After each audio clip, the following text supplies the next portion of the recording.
Oh, boy.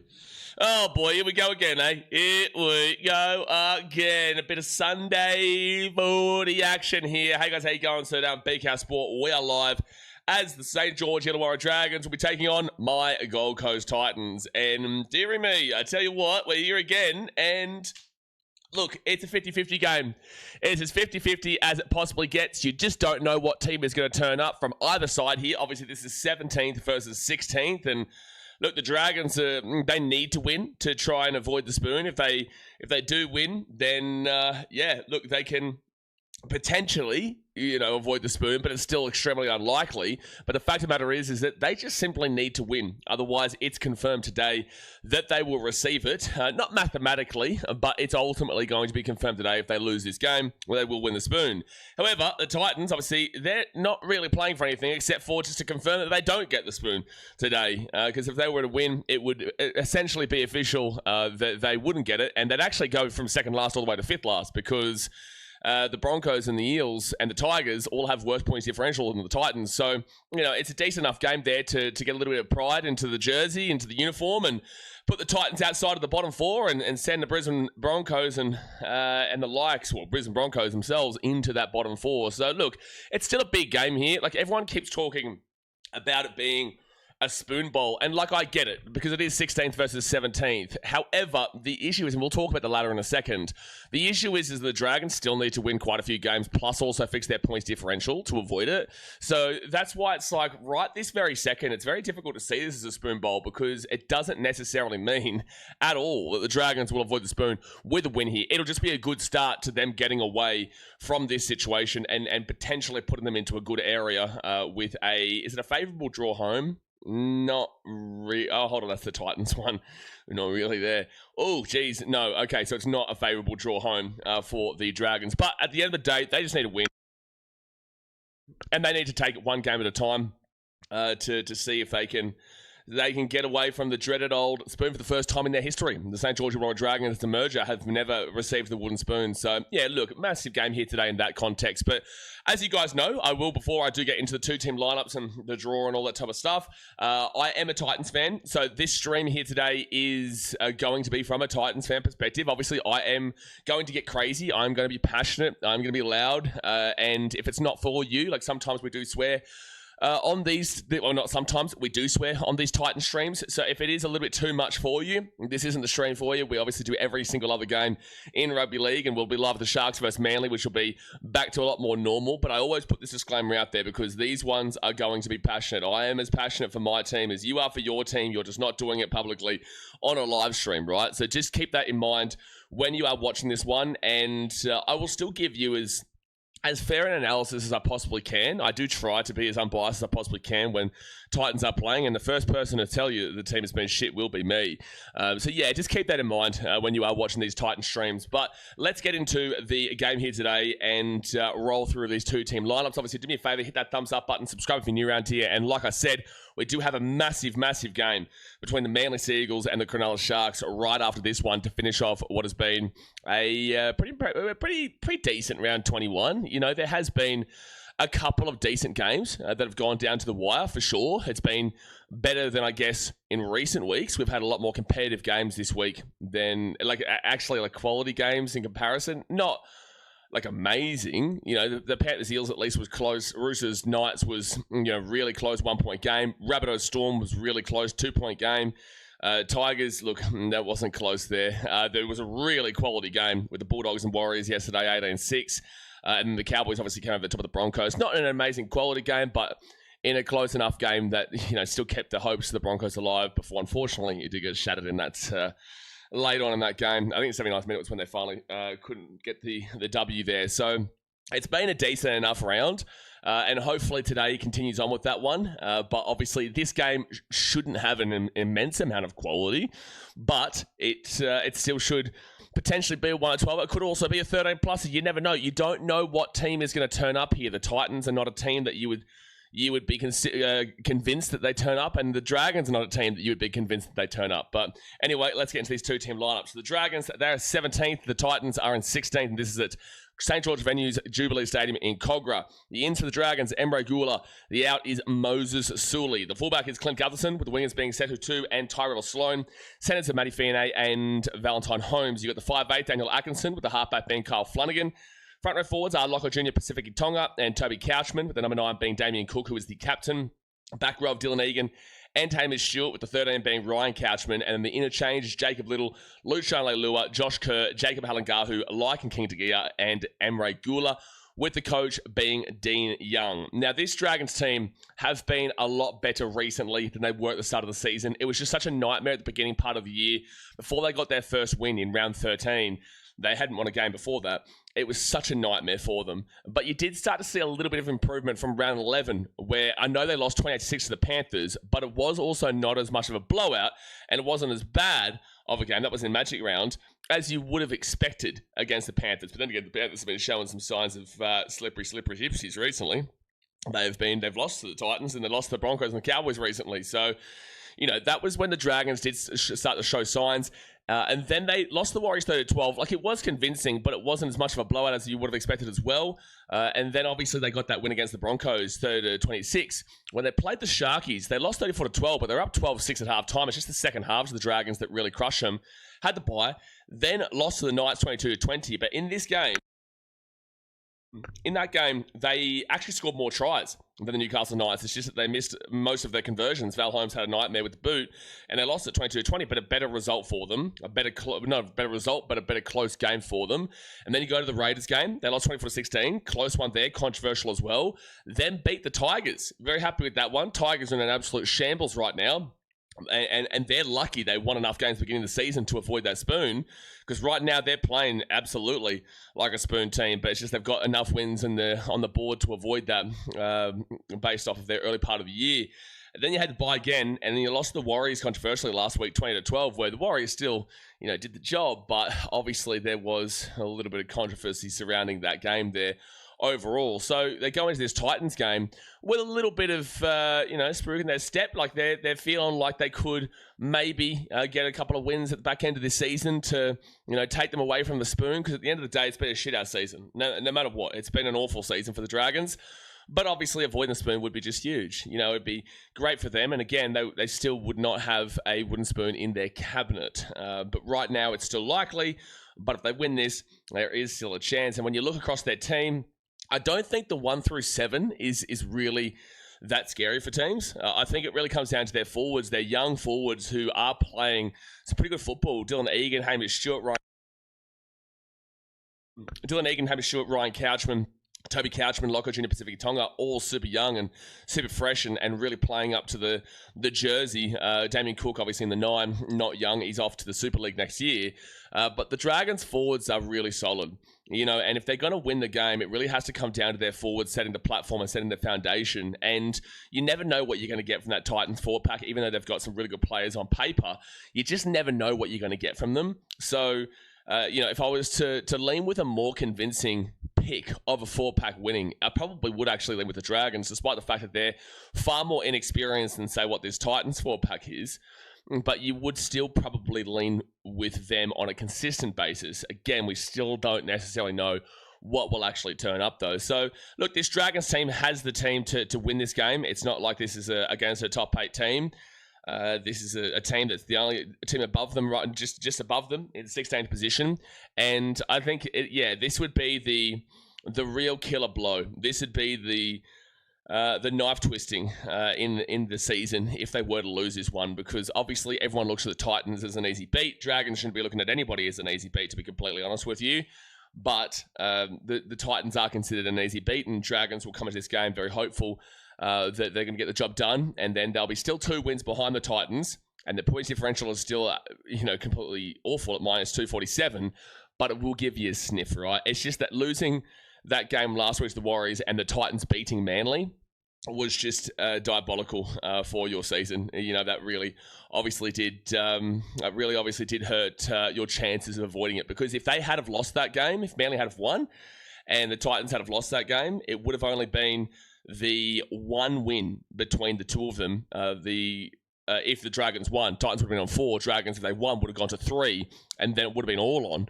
The wooden spoon race would have still been completely on. But yeah, obviously Titans did get a win against the old Manly. And, put 1 foot closer to avoiding it. Now, let's move over to the Gold Coast Titans, where their ins are Jalen de Groot and Siali Faimani. You go to the outs of AJ Brimson and Michael Molo. The fullback is Keanu Kenny, with the wingers being Dan Yeremia and Philip Sami. Centers are Jojo Fafita and Jalen de Groot. The 5'8" is Jaden Campbell, with the halfback being Zane Harrison. Front row forwards are Mwaki Fodawaker, who is the captain, and Tino Fa'asua Malawi. Number 9 is Oliver Pascoe. The back row is Adamaho and Bo Firma, with the 13 being Chris Randall. And the interchange is Josh Paxton, Khalees Haas, Cooper Bai, Sam Verrills, Lachlan Elias, and Siali Faimani, with the coach being Josh Hannay. Like I said with the Dragons, the Titans have been playing a lot better footy recently as well. They're starting to seemingly buy into the Josh Hannay process. And what I was really impressed by last week was that, look, the Titans won 38-32 against Manly. But Josh Hannay wasn't impressed. Like, at the end of the day, we got the 2 points, and that's important. But giving up 32 points there was a complete detractor to how positive the Titans' defense has actually been for a majority of this season. I think they've dropped now from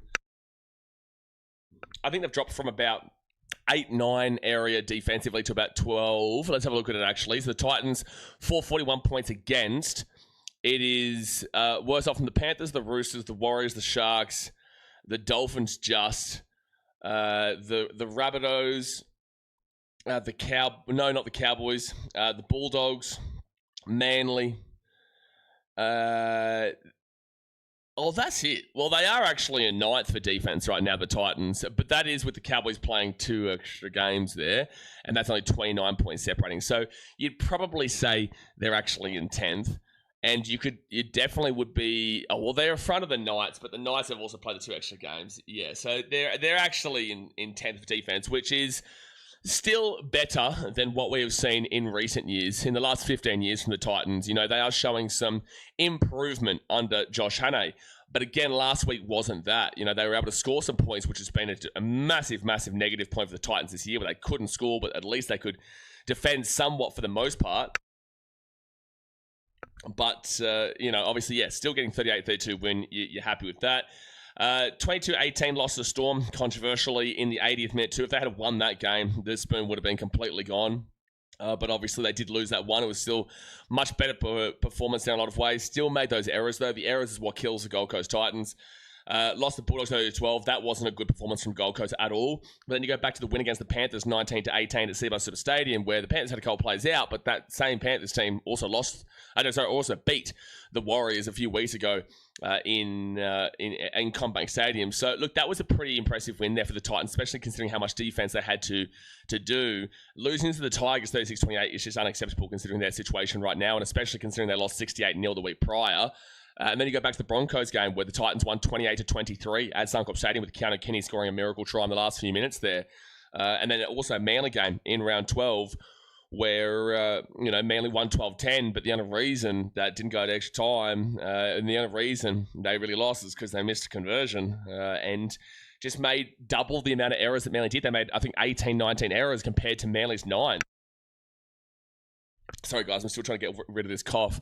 But look, since probably round 12, they have started to look far better. And also, it's like their whole season has looked far better, but there's just been like pockets of like there'll be one game where they just get blown out again. For example, they won 52-10 over the Eels, and then they had a better game against the Warriors where they lost 28-20. They lost the Raiders 28-12, wasn't great. They had a better game against the Roosters 28-12, which was controversial too. Had an awful game against the Knights. Were the better team for probably 40-50 minutes there before just falling off an absolute cliff in that last 30 to 40 minutes. They had a better game against Manly. Good game against the Broncos. Awful game against the Tigers. Great game against the Panthers. Awful game against the Bulldogs.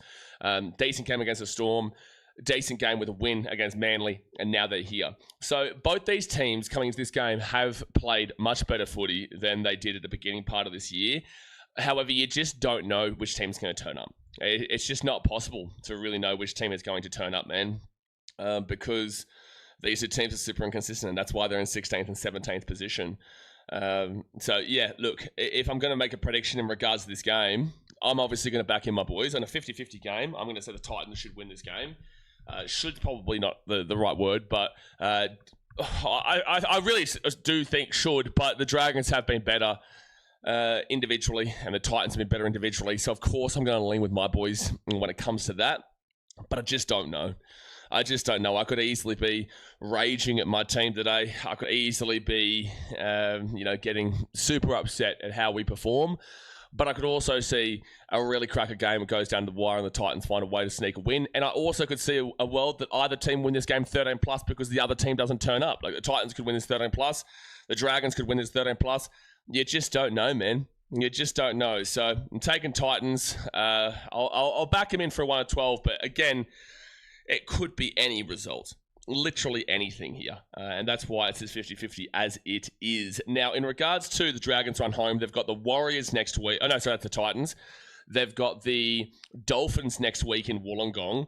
The Sharks the week after in Cogra. The Tigers in Combank the week after that. Then the Bulldogs at Allianz Stadium. Dragons are the home team there, interestingly enough. Manly in round 26 at Brookvale, and then they play the Eels in Wollongong. So they actually have quite a few home games to finish off here. They have 1, 2, 3 home games in a row here. And then they play the Tigers away in Sydney. And then they have, Allianz Stadium is not their home ground, but it is a home game for them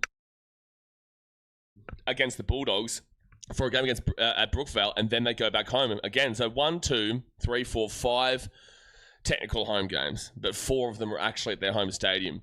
And with them needing to avoid the spoon, they would have to, like right now they're on 2 wins. The Titans are on 5 wins. They have to win today.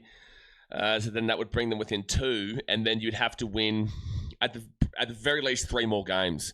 You know, you'd need to beat 3 teams out of Dolphins, Sharks, Tigers, Bulldogs, Manly, and the Eels. So you'd obviously be targeting the Tigers for sure, and you'd be targeting the Eels in round 27. You've still got to find another win, though, out of Manly, Bulldogs, Sharks, and Dolphins, which is just super tough to see right now. And that's still not guaranteed, because then that would mean the Titans would have to lose every single game from here on out. Now, the Titans run home. They have 5 of their remaining 6 games at Seabuy Super Stadium, where they play the Warriors, the Cowboys, the Knights away, the Sharks, the Rabbitohs, and the Dolphins. So not an easy run home by any stretch of the imagination, but at least they're doing it in front of the home crowd. So you need to expect the Titans don't win a single other game, because if the Titans do win 1 more game of the season, then that means you've got to, win 4 more games of the season, Dragons, to be getting away from it. You know what I mean? So, yeah, it's just a real predicament there for St George, but obviously I'm going to back in my boys here today. Now, in regards to the ladder, the Dragons 17th, they're on 10 points with 2 wins, minus 247 on the points differential. If they lose, the spoon is all but confirmed. If they win, well, they're still in with a chance to avoid it, but still unlikely. They'll go to 3 wins, and they'll be on 12 points, which will be still 2 wins behind the Gold Coast Titans there, 3 wins behind the Broncos and also the Eels. The Titans are minus 106, so, about 140, or literally 141 points better off than the Dragons. The Tigers minus 208, so they're actually quite close. The Eels minus 182, not too far away. Broncos minus 132, still quite a distance away there. So Dragons won't be going away from 17th position this week, and the closest they could technically avoid, get away from that spoon spot would actually be in 3 weeks' time, provided they win this game here today. But yeah, obviously no movement here for the Dragons, win or loss. Now for the Titans, though, if they lose this game, well, obviously they're closer to the spoon, but they will still be 2 wins above. They're going to minus 106, but if they win this game, they would go equal with the Tigers, the Eels, and the Broncos on 18. However, the Tigers have a minus 208, the Eels have a minus 182, and the Broncos have a minus 132. So the minus 106 is better than 3 of them there, and the Titans would go above all 3 of those teams. They would go into 13th position, and look, they wouldn't be happy with it, but we'd be content with that. We'd be content being outside of the bottom 4 for now. Again, that run home is pretty difficult, man. Despite it being at home, the run home is pretty difficult. So, getting out of the bottom 4 would be nice for the time being. And again, especially with that added bonus of avoiding the spoon, it would be huge, man. It just would be huge. So there is actually some pretty solid movement for the Titans with a win. But with a loss, obviously, they'll just finish in 16th.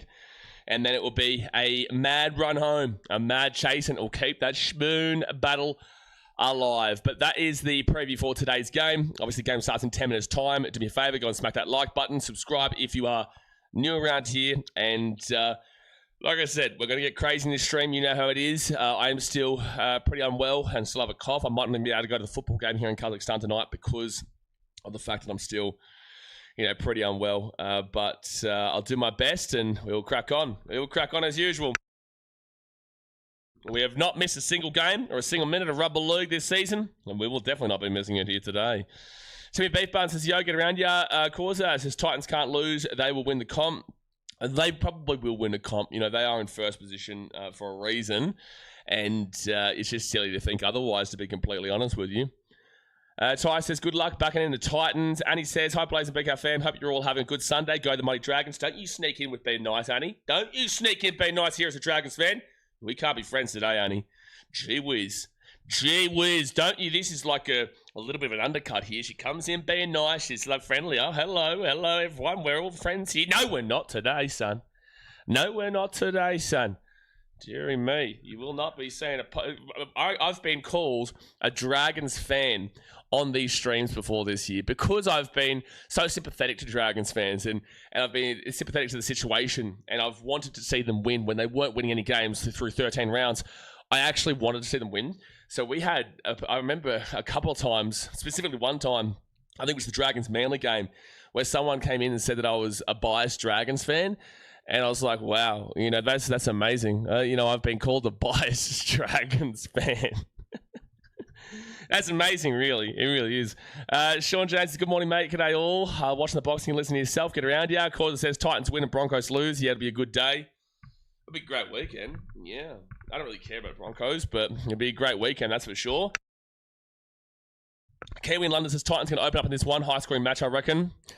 Look, this is Gutho's 250th, is it? Okay. Okay, how are the Dragons when they come to milestone games? Because I know the Titans, if we had a milestone game here today, we would lose by 40. That's what would happen. That is what would happen. The Titans, if they had a milestone game here today, they would lose this game by 40. So I don't know how the record is with the Dragons and their milestone games, but they do have a milestone here today for the Gutho man.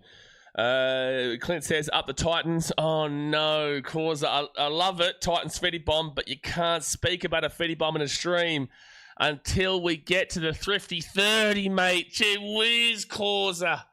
Causa, there's rules here on this channel, son, and I love it, I do, but we do have to keep the rules in control here, even for moderators. Oh my goodness me. Oh, Causa, you've done yourself a disservice, but I agree with you. Slap it up. Sada says it's the Queen's 250th game today. Titans going to anoint a new king in Queen's today. Well, you know what I'm spewing about? Whilst I have criticism for AJ Brimson throughout the last couple of years, I will say I'm spewing that he's not playing here today because he usually tears up the Dragons. Like, he usually gets a really good game going against them, but obviously he's out here today. So, yeah, tough to see that one. But ultimately, I'm still confident the Titans can do something here, but you just never know which team's going to turn up. Clint says, let's get some multis popping. Bankstown says, Titans win 100%. Why are Bulldogs labelled scam? Oh, no, they shouldn't be labelled scam. Sorry, that was when who was that? That was Manly. Manly were there. Sorry, Bulldogs aren't scam. Bulldogs, they're not meant to be labelled. Well, they could be still labelled fraud, but no, they've had some decent enough form recently. It's just that I forgot to change the scam when Manly were there, because Manly, you scam. You scamming bastards, Manly. So, I cut my finger, I just realised. Anyway, Manly, they were the ones there, and they were on scam. And I just updated the ladder, and I just forgot to take the scam off. But there we go. They're off it. Jules Cruz says spoon battle. Jules Cross says spoon battle. Not really right now. It's not really, because the Dragons are still 3 wins away from the Titans, with only 7 games to go. So whilst it's still entirely possible, it's like these two teams are still down the bottom of the table, and the team in last, you still need to expect them to win quite a few games. It's not like these two teams are 1 win away from each other kind of deal. It's 3 plus a really significant points differential in favour of the Titans. So that's why I struggle to see it as a spoon bowl, but I understand why people are saying that. Brenton says, howdy folks, this game is a flip of a coin for me. Absolutely. If Titans are playing at home, I'd probably favour them. Well, the Titans did beat the Dragons 24-10. 24-10 or 24... No, 24-14 at Seabus earlier this year. Neither team had won a game yet, and the Titans obviously were the ones to get it. They actually were down and came back into the game in the second half, which is not usually what the Titans do. But I feel like in this game, that was a pretty typical result there for the Dragons too, considering their year. They're actually pretty decent in first halves. I wouldn't even be surprised if the Dragons win the first half here, but the second half is usually where they falter and they fall apart, and we've seen that many a time through 2026, where the second half has just been awful for them. Look at the Sharkies game, look at the Storm game, look at the Titans game, look at a lot of their games. It's usually the second half where they just really don't capitalise on. So, yeah, I think this game is definitely a flip of a coin. If the Titans are playing at home, yeah, sure, you'd probably back in the Titans. As a Titans fan, I'm backing them in regardless, but I don't blame anybody for tipping either team here. I think it's completely up in the air. ONG Brisbane says, I want to come here and apologise for saying Broncos will have an 80% chance to make the finals. You know, that's big of you. That's good of you, man. Like, well done. That takes a lot for someone to actually admit that. Again, I wasn't having, like, there was no having a go at you for the sake of you believing your team. It was just the number of 80% that was actually ludicrous. And you were selling us a Ponzi scheme. So, you know, Broncos fans have got to realise, one, I'm not the person that I was 3 years ago, right? I don't hate the Broncos like I used to, obviously. They're probably my least liked team. But I'm not here trying to be biased against you guys. I was just answering your questions. Like, Broncos fans would keep coming to this channel on most streams, and they'd be like, are we making the top 8? Or do you think we're going to make the top 8? Or we're going to make the top 8? And the ones that were asking questions would ask me a question. I would give my answer of, you need to win more games for the last 7 games of the season than you've won all season long. And you'd won 6 games all season long. You had 7 games to go. That means you had to win every single game for the rest of the season. It's not hate and it's not bias to point out mathematically that is pretty much impossible. You know, especially when you'd have to win more games than you'd already won the season so far. One result against the Panthers, and this is what I'm trying to say, you should take pride in it. You should be happy with it. You should feel like, well, if we were healthy this year and, you know, if we just had a couple of other results go our way, well then, you know, it might be a different story, you know, but the Panthers game was a good win for them and they should be happy with that. But it didn't mean that they were making the finals. And that was a key point that I was making. That was a good result, but it wasn't changing the trajectory in regards to making the finals. You know, right now, there are 5 teams who can't make it. The Broncos, the Eels, the Tigers, the Titans, and the Dragons. And we're including the Tigers here. So the thing is, I kept saying, is the Tigers have won 7 games. The Broncos have won 6 games. It's just that the Broncos have had their bye. So if we're eliminating the Tigers, and the Tigers have a bye, right? So that's why they're definitely eliminated regardless. But that's why I was saying, if the Tigers have a win more than the Broncos, but yet we're already eliminating them, that should tell you the full story. And that the Broncos aren't going to be making it because we've already eliminated a team that has one more win than them. That's not hate to be pointing that out. That is just an observation in regards to, you know, how the season is playing out and how it's probably going to play out for the rest of the year. Anything can happen, but people kept using the Broncos as 2025 and saying, well, we did it last year. It was like, yeah, but you guys were in the 8 basically for about round 14, round 15 last year, which was like 6-7 rounds prior to this round. And then you were just kind of like jinking around and then all ultimately got into the top 4. Very different scenario last year. Super different scenario last year. So, yeah, when it comes to Broncos fans, you guys will need to realize I'm giving you an honest interpretation of what we're watching. I'm not just trying to shit on you. We will laugh, as everyone does, but at the end of the day, no, it is not with bad intentions. Nate says, here we go. Where did that go? Nate's comment has flown away from me. Where is it? Nate says, here we go. The one the world has been waiting for, the mighty Mud Bowl. Mud Bowl I'll take. I'll accept Mud Bowl. I wouldn't really think Spoon Bowl, but Mud Bowl I'd accept for sure because they're both not great this year. G says, I think Titans win 78-4 because as you see, they're first in the ladder and they're playing first. Yeah, look, the Titans, they are in first position, have never lost a game in their history, never will lose a game ever again, to be completely honest with you. So, look, I like it. I don't mind it, yeah. Traylon says, who you got scoring today, mate, besides the whole Titans starting lineup, of course? Well, look, I take the whole starting lineup, of course, with the Titans. I'm going to go with a bit of Special K, Keanu Kenny. I just love him. I'll go Special K, Keanu Kenny for a try. And then I'm going to expect that Adama Ho has a big game today. He had a really big game against the Dragons back in Seabass Stadium, back in like round 6 or 7 at the beginning part of this year. So, yeah, I'll go Adama Ho and also Keanu Kenny. But Adama, he's either really good or not great at all. I hope he's really good here today. For the Dragons, I'd be looking towards the Tyrell Sloan job, and then we'd maybe look towards like a Hamish Shield or a Dylan Egan. I'll go with Dylan Egan. So I'll go Tyrell Sloan, Dylan Egan, Keanu Kenny, and Adama Hall. But the game is about to start here, guys. It is about to get underway. Todd Smith is the referee. God bless us all. And the Titans will kick it off. The Dragons will receive it in the in goal where Gutho gives it off to Locko Junior Pacific Tonga. And he'll now get taken down to the 15 on first tackle. Hit that thumbs up button. Subscribe if you're new around here. Well, let's get rocking and rolling, son. Cosmic Live says, I reckon the score will be 12-24. Titans win. Kenny anytime try scorer. Watch and learn. Mate, I hope I'm watching and I hope I'm learning. Gee whiz, let me learn. Please let me learn that you're right. I want to learn that you're right. My goodness me. That would make my day and make my weekend to be out of the bottom 4. I'm going to be 4th tackle now for the Dragons, and they'll beat the 40. Bankstown says, W game last night, Bulldogs winning over the Wires is crazy. No, it's understandable, but it was a very good performance from the Bulldogs. Besides the second half where they made some errors, but, you know, the Bulldogs, they do have that in them, where they've done it to the Panthers, they've done it to the Warriors, and if they can sneak a spot in the A, I tell you what, they'll be a dangerous team. But I just don't know about the consistency. Like, at the end of the day, 2 weeks ago, they lost to the Raiders 40-16. However, yesterday was a really good result. Phil Sami with a great run into the 25. He's obviously off to the Dragons next year. That's a good start. Hopefully, he plays a big game here today to let them know what's coming for them. Jalen de Groot now to the 35. This is some great meters here from the Titans in the first 2 tackles. And now Bowie Firma, he'll bring this ball to the 42 on third tackle. Third tackle now.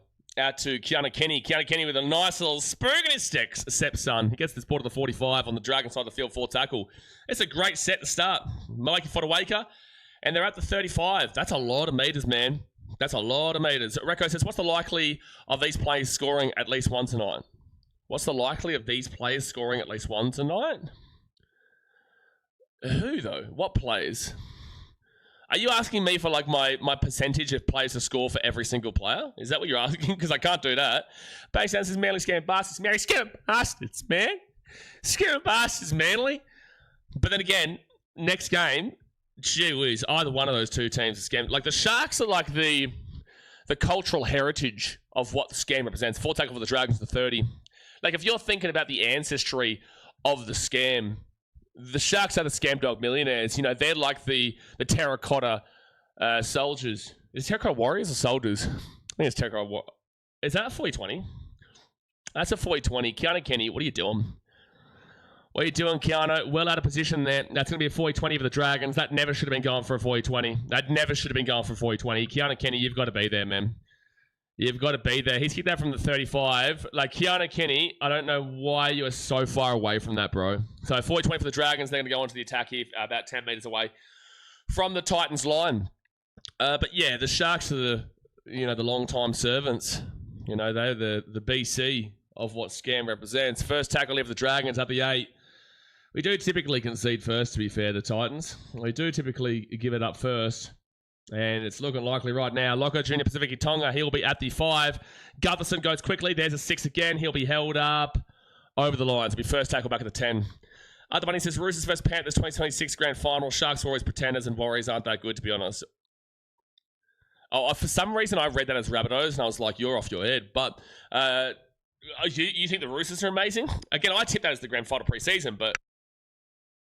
Actually, no, I had Roosters Bulldogs. I put Panthers in 3rd. I put... knock on Dragons. Come on!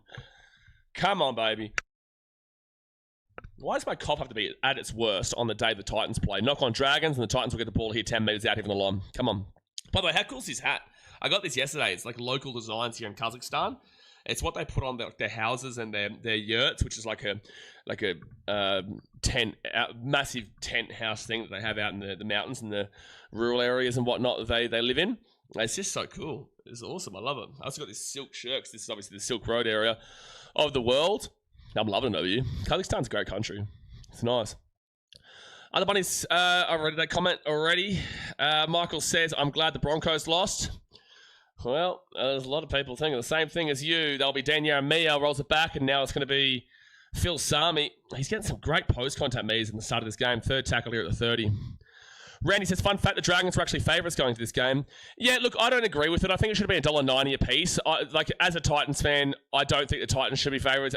And as someone who's watched the Dragons all year long, I don't think the Dragons should be favourites. I think this should have been $1.90 because you just never know what you're going to get from either of these two teams. So Bo Firma, what a run to the 35 on fifth tackle. Huge post-contact there. And it'll be fifth tackle out to 35, 54-metre gain. I swear both of our sets so far have gone over 50, which is a perfect set.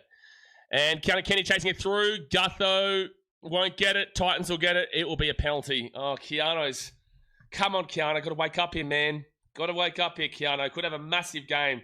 If you're on it today, Keanu, you could have a huge game against the Dragons, but he's given away a 40-20 where he shouldn't have been, and he gives away that penalty just now. Pin says, best of luck, BKR, but my Dragons coming in today. I just have that feeling. May the best team win. Yeah, good luck. At the end of the day, I always say, whatever you come at the end of 27 rounds, I think you deserve. You know, if the Dragons come last, they deserve it. If the Titans come last, they deserve it. You know, I think that's just as simple as said. 27 rounds is a long time. There's time for slumps. There's time for good form. There's time for better games. There's time for bad games. So you get it all there, and every team goes through it. Look, right now, no one at the top of the table is establishing themselves as the winners of the competition right now. Nobody's saying, we're going to win the comp. And that's why I say, no matter what, at the end of 27 rounds, it is completely fair in terms of where you finish. So I'm completely understanding if the Titans come last. But again, the Dragons still have a lot of work to do to avoid last. Regardless if we win today, they still have a lot of work to do to get out of it. But it would still technically be possible. Third tackle of the Dragons at the 40. And I'll give it underneath to Locko Junior Pacific Tonga at the 30 on fourth tackle. I will say the Titans are making more meters than the Dragons so far. It's just the Dragons have been in better positions because we've been making those mistakes. Gutherson, left-hand side. Val Holmes gets rocked by Dean Yaramia. Wow. A good tackle there from Dean. Really good tackle. Glenn Gutherson, he's going to run it. What the hell was that defense? Have they actually scored this? What the hell was that defense from the Titans? That just wasn't good enough. That try should never be scored there. I'm sorry, Titans. That's really bad. Like that literally should never be scored in that situation. That should never ever be scored there. That is so lazy from the Gold Coast Titans. They've allowed Gutherson to walk up right underneath. That's awful. Awful stuff there. That's awful stuff. Like Gutherson being able to run from dummy half there from the 13 and get all the way to the 3. Like, look at that. That's poor. That's poor. That's poor. It's a great. Well, I'd love to see the side angle of the pass, but at the end of the day, fine for the Dragons, but that's just awful defense there. It's just awful, awful defense. Did Dean Yaramia get called off? It's a great pass there from Gutherson. Did Dean Yaramia get called off? Because I don't know why he's not making... Like, we can see the first try of every game. But Dean Yaramia, I hope that he was called off there. And actually, you know what? Give away the 6 again, mate. Give away the 6 again. You don't allow him to run 10 metres and then get in the way of your own players. Other bunny says, that's really embarrassing for the Broncos, even though I can't stand that team. How can you go from premiership winners last season to not even making the 8 and barely scrapping bottom 4? Oh, Dean Yaramia, bro, you've... Like, yeah, sure, Zane's going to do better there as well. It's a fine pass. Like, I think it's fine. I think it's flat. It should be fine. It's fine. Yeah, he got called off by the looks. Yeah, but, like, then he gets in the way. Like, if you get called off, then move out of the way. Move out of the way. Bob James is up the spoon bowl. Guys, it isn't actually technically a spoon bowl. They're 3 wins away from each other still. But Val Holmes from this left wing, he will go and make the kick. Good kick there from Val Holmes. It'll be 6-0, 7.5 minutes into the first half. Look, I'm used to giving up that first try, but again, that's just such poor defense there from the Gold Coast. And Daniel Mayer, when you get called off there, get out of the way, bro. Get out of the way. Look, Adama should have been doing better. Zane Harrison should have definitely been doing better. There's nothing wrong with the Tyrell Sloan getting the try. It's all about the Gutho situation here. Well, to be fair, no. It's not even on Zane. Dean Yaramia gets in the way of Zane to make the tackle. Dean Yaramia, if you get called off, get out of the way because he's still there, like, looking to to be a nuisance in the play, and it's like you've actually actively cost that try by you not just getting out of the way there. Because the Titans have been making the more meters so far in this game. You know, they gave away the 40-20 and they give away the penalty, which has got the Dragons. Oh my gosh. The players in marker, please get out of the fucking way, bro. When they're getting called off, they're just standing around and blocking off our own players tackling. It happened again just now. Please get out of the way after you make the tackle, and if you get called off, move out of the way. Fourth tackle now to 42, and Damien Cook will go to the right-hand side, Toby Couchman, and Couchman now is going to get this ball to the 50 on fifth tackle. So that'll be, what, about a 50-metre set or so? 41-metre gain. So it's pretty good. It's in the great category. And now Keanu Kenny will get this ball here at the 5, and he'll now bring it out to the 20 on first tackle. Football Editor says, go the Titans. Yeah, good stuff, man. Good to see you getting around the Gold Coast. So Zayd Harrison, he'll get up to Phil Sami. And Sami will bring it to the 25 on second tackle. I need to see Keanu Kenny wake up, because if Keanu Kenny is on today, he could absolutely tear them to shreds, but he just hasn't been so far. Third tackle here at the 30. And they roll it back in. Oliver Pascoe. Pascoe gets it across to Josh Paxton. Oh, that's Randall, sorry. So why did I say Josh Paxton? He's on the bench today. Jaden Campbell, Bowie Firma, gets the ball offloaded, left-hand side. Go JC, go JC, go JC, go JC, go JC. Get it out to Philip Sami. Philip Sami, baby. Boom, boom, boom, boom, boom, boom, boom, boom, baby. Phil Sami with the try time. We're making way too many easy meters here, Dragons. We're making way too many easy meters with the ball, and we've scored a try. We've scored a try. 6-4 here with a kick to come. Come on, Gold Coast. And he says, what the actual hell was that, Dragons? It's a great question, because that's poor. It's a great offload there from Bobby Firma back onto the inside. JC away, and then as soon as Phil Sami got the ball, you know he's beaten out Gutho there. So Phil Sami scores, and that's against his new club next year. But, yeah, Firma with a great offload there. And then JC with a good pass to Phil Sami. And it is 6-4. We are making a ridiculous amount of meters. If I look at the stats here, I'm sure we're making, on average, 60 meters per set. Because 2 50-meter sets into like an 80-meter set just now. Average set distance of 39.37 is not correct. That is not correct at all. On NRL.com, it has 39.37. That is absolutely not correct. Also, Dragons at 28.62, not correct. So their average set distance on NRL.com is completely incorrect for both teams here. Jake, I'll be honest with you, man. I've been seeing you've just been trying to troll every stream recently. Be very careful, my man. Be very careful, because if you're not going to actually get actively involved, you're just going to try and troll streams. You know it takes half of a second to do something. Jaden Campbell is going to miss the kick. You know the drill in regards to Titans game, bro. It doesn't take too much to switch you out. Edson says, hello, mate. Just back from a fly. Got Patson for a try. Well, Patson, he's on the bench here, so it's interesting that you've gone for a bench player, but sure. I hope so. I hope you're right off the bench, but just interesting that you're going for a guy off the bench there. Times to take me to 6 from 7, please, would be nice, Wayne. Hopefully we do it for you. But 10 minutes gone here. Hit that thumbs up button. Subscribe if you're new around here. 59% possession to the Dragons so far. 41% for the Titans, but unfortunately missed the kick, and we'll stay 6-4. Keanu Kenny gets the grab and pass up to Mikey Fodawaker. And Fodawaker now is going to get this ball here to the 10 on first tackle. Other Bunny says, Dragons next year could potentially, arguably, you can disagree or not, but this is my opinion, they could make the top 8 if fully healthy, and with the signings they have been getting is a massive improvement. It is. You can make negative arguments for the signings too, but at the end of the day, any signing right now for the Dragons is different to what they've currently got, so I'm not going to completely disagree. I think top 8's out of the equation, but with that being said, anything can happen. There's a lot of teams improving next year, and yeah, we should see a great deal of improvement across the competition. And the Dragons, they're getting a whole bunch of signings. Phil Sami is good. Scott Drinkwater is good, just doesn't help them defensively. Kionka Lomatungi's been fantastic for the Rabbitohs recently. Luke Metcalf is interesting how it will pan out attacking wise.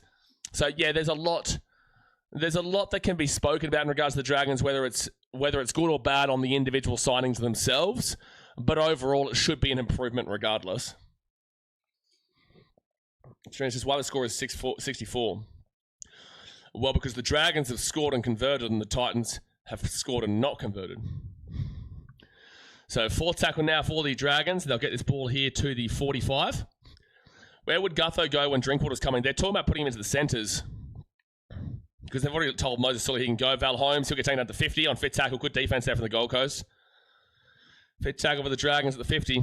And Damien Cook, he'll go to Daniel Atkinson, and he'll just bang that ball down here where it should be a 7 tackle set there for Phil Sami. Huge. Massive. That's an awful kick there from Daniel Atkinson, and it gives the Titans a beautiful fresh set here with 7 tackles. All right, so the Titans now bring this ball to the 28 on 1st tackle. At least their spine improved. Drinkwater, Metcalf, Atkinson, and Watson, decent. Yeah, I don't know about the Watson buy-in, though. I hate these loan players. I hate these one-year contract players before they're going on to another club. I just don't know how much their buy-in is. We'll see as well with Luai next year at the Eels, but Pez has been injured this year, but wasn't great anyway. I just don't know about the buy-in mentally from players who are just there for a short period. Both of them is killing them. That's going to be JC. Jaden Campbell's away. Jaden Campbell's away back on the inside. Come on, Gold Coast. Jail to group with a try time, baby. Ha, ha, ha, ha. Bang, baby. Too easy again. Too easy again, baby. Too easy again. 8-6 with the kit to come. The Titans are running rampant on that left-hand side of the field. They are running rampant on that left-hand side of the field. They are destroying that right edge defense of the Dragons. My goodness me, Bo Firma is having a field day against their right side defense. Look at that beautiful run there from JC after the offload again from Bo Firma. Bo Firma with the offload has set up 2 tries in quick succession now. 2 tries in quick succession. Bono Slade says, go Saints, about time you marched in, been knocking too long. Yeah, look, it's not great right this very second, man. They're giving up a lot of meters. The NRL.com stats are completely incorrect in terms of the Titans are averaging only... so average set distance is 73.93 right now for the Titans. There you go, I told you. So the NRL.com is now updated to 73.03. 73.03. Now it's gone down to 59.14, but this is up what I was saying. The Titans are making ridiculous meters right now. Oh, not the momentum again, Cosmic Light, please. Please, yell momentum. But yeah, the Titans, they are just destroying that left-hand edge as we currently speak. Destroying them. So 15 minutes gone, and it's 10-6 to the Gold Coast. And these are ominous signs there. They've got to wake up on that right side defense, man. Rice then says... we went from 30 average set distance to 66. No, it's not true, Rice. We were up at about 40. We were up at about 50 in the first couple of sets. So NRL.com had us at like 30. That wasn't true, though. We made like 54 meters off of the first set. And then I think we made about 49, 51 meters off of the second set. And then we scored the long-range try with the Philip Sami try. And then we've scored this long-range try here.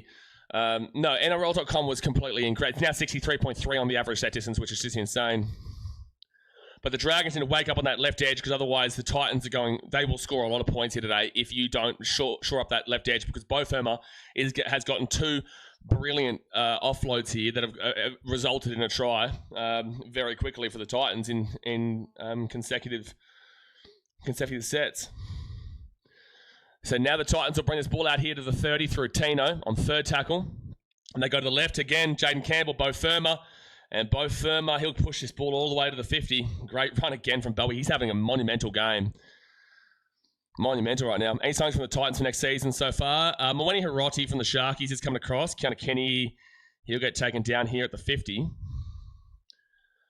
We haven't even gone to the right-hand side for Jojo. They go to the left-hand edge again. Jaden Campbell. Jaden Campbell gets away from the tackle. Oh, my gosh, he's going to get this ball over the top here. Fit tackle, but the Dragons will get it.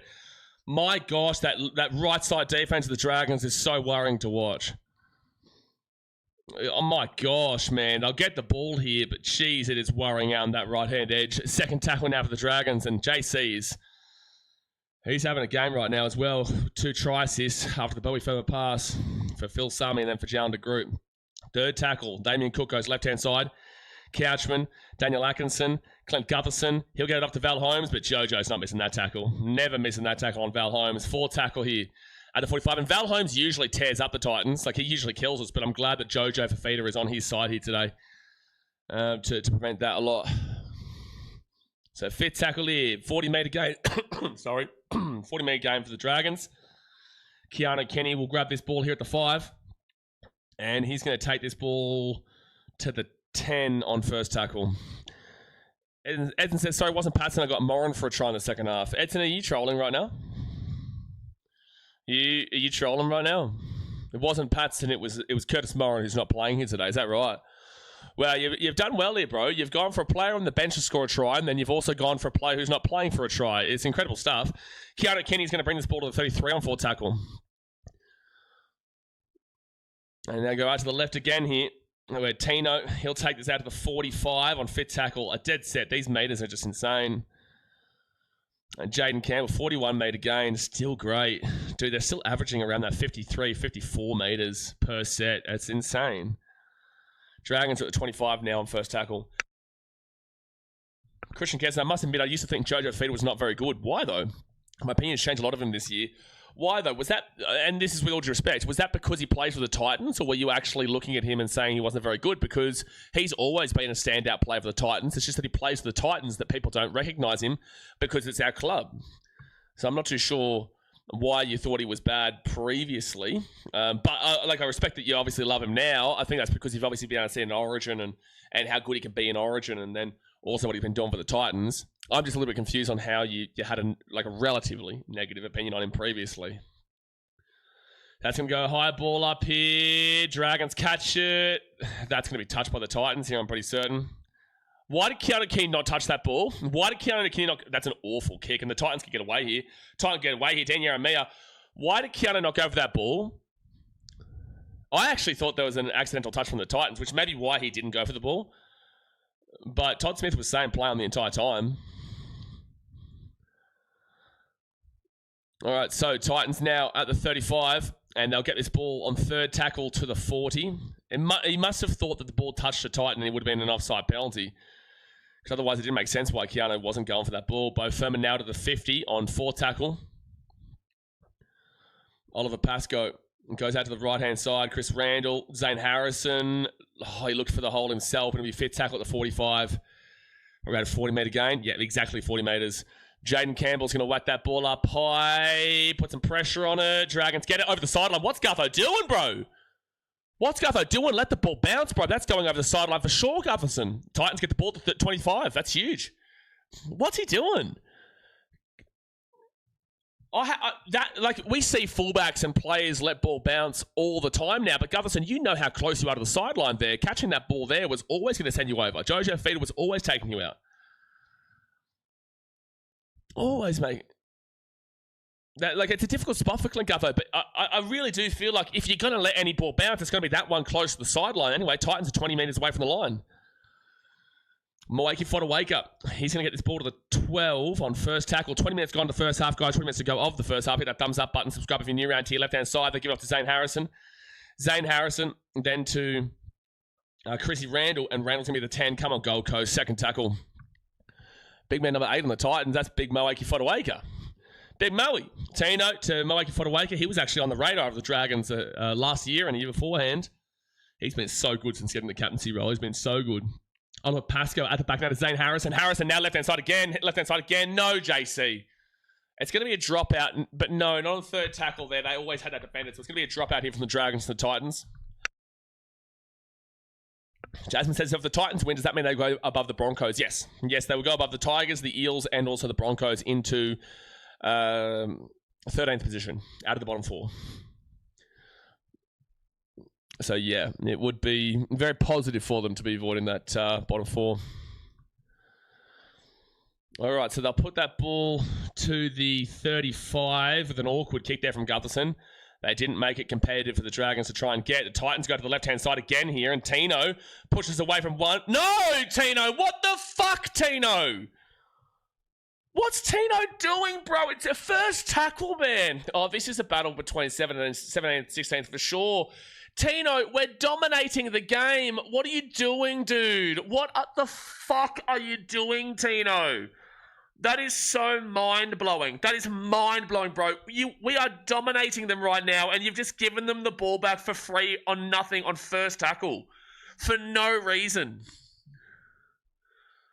What the hell, man? That is awful from Tino. Gutherson to the 25. It's like, that's not even a play you make. That's not even... What on earth is that, man? That is so infuriating to see. You just allow the Dragons to get the ball back. There's a drop ball from Damien Cook, but it goes backwards. And they go out to the right-hand side here to Ryan Couch. If they score here, Tino, I'm going to lose my shit at Tino, man. Fit tackling at the 20. That is so poor. Tino Mafia, man. He had a great game last week as well against Manly. And great take from Jojo Fafita at the 8. You're lucky, Tino. Shit, man. That also killed us. What was it? Was it against the Storm, was it? Yeah, the Storm. He had an offload that really crushed us in the last 5 minutes when we were going to go for a field goal. And he gave away an offload that went for, I think, a knock-on. Third tackle now for the Titans at the 30. But the issue is, like it's first tackle, and you're dominating the game at the moment, and then you do that, and you're just like, man, all the good work. Tino, now don't you dare offload this ball, Tino. Take the tackle at the 48 on fit tackle. Still a great amount of meters here for the Titans. 48-meter gain. Jaden Campbell, with ball in hand, we're dominating the game here. And like defensively, we've been pretty good outside of that first try that we gave up, which was just defensively awful. Jamcoast, I think, needs to think a bit more sometimes. Well, that's what I was thinking would be beneficial to him 60 games for the Dragons. I thought it would be beneficial with him losing the captaincy because he didn't have to think about multiple different factions. That's why I don't actually, with all due respect to Tino, because I love him, he shouldn't get the captaincy back. Because I think that Tino, he does think too much, and he's not exactly the greatest captain in regards to decision-making because he is having to think about this and that and this and that and this and that. Whilst Moaki has been unbelievable since becoming the captain, and he's been in poor form for a few years now, Moaki, but since getting captain, he's been awesome. So I think that Tino shouldn't be captain. That's not me saying anything negative about him. I just think that he is better without that thought process of having to focus on that. 6 again now for the Dragons, and they're going to be at the 35. Great tackle there from Jaden Campbell and also Bowie Firma. They go to the left-hand side now, and the Dragons will be second tackle here at the 40.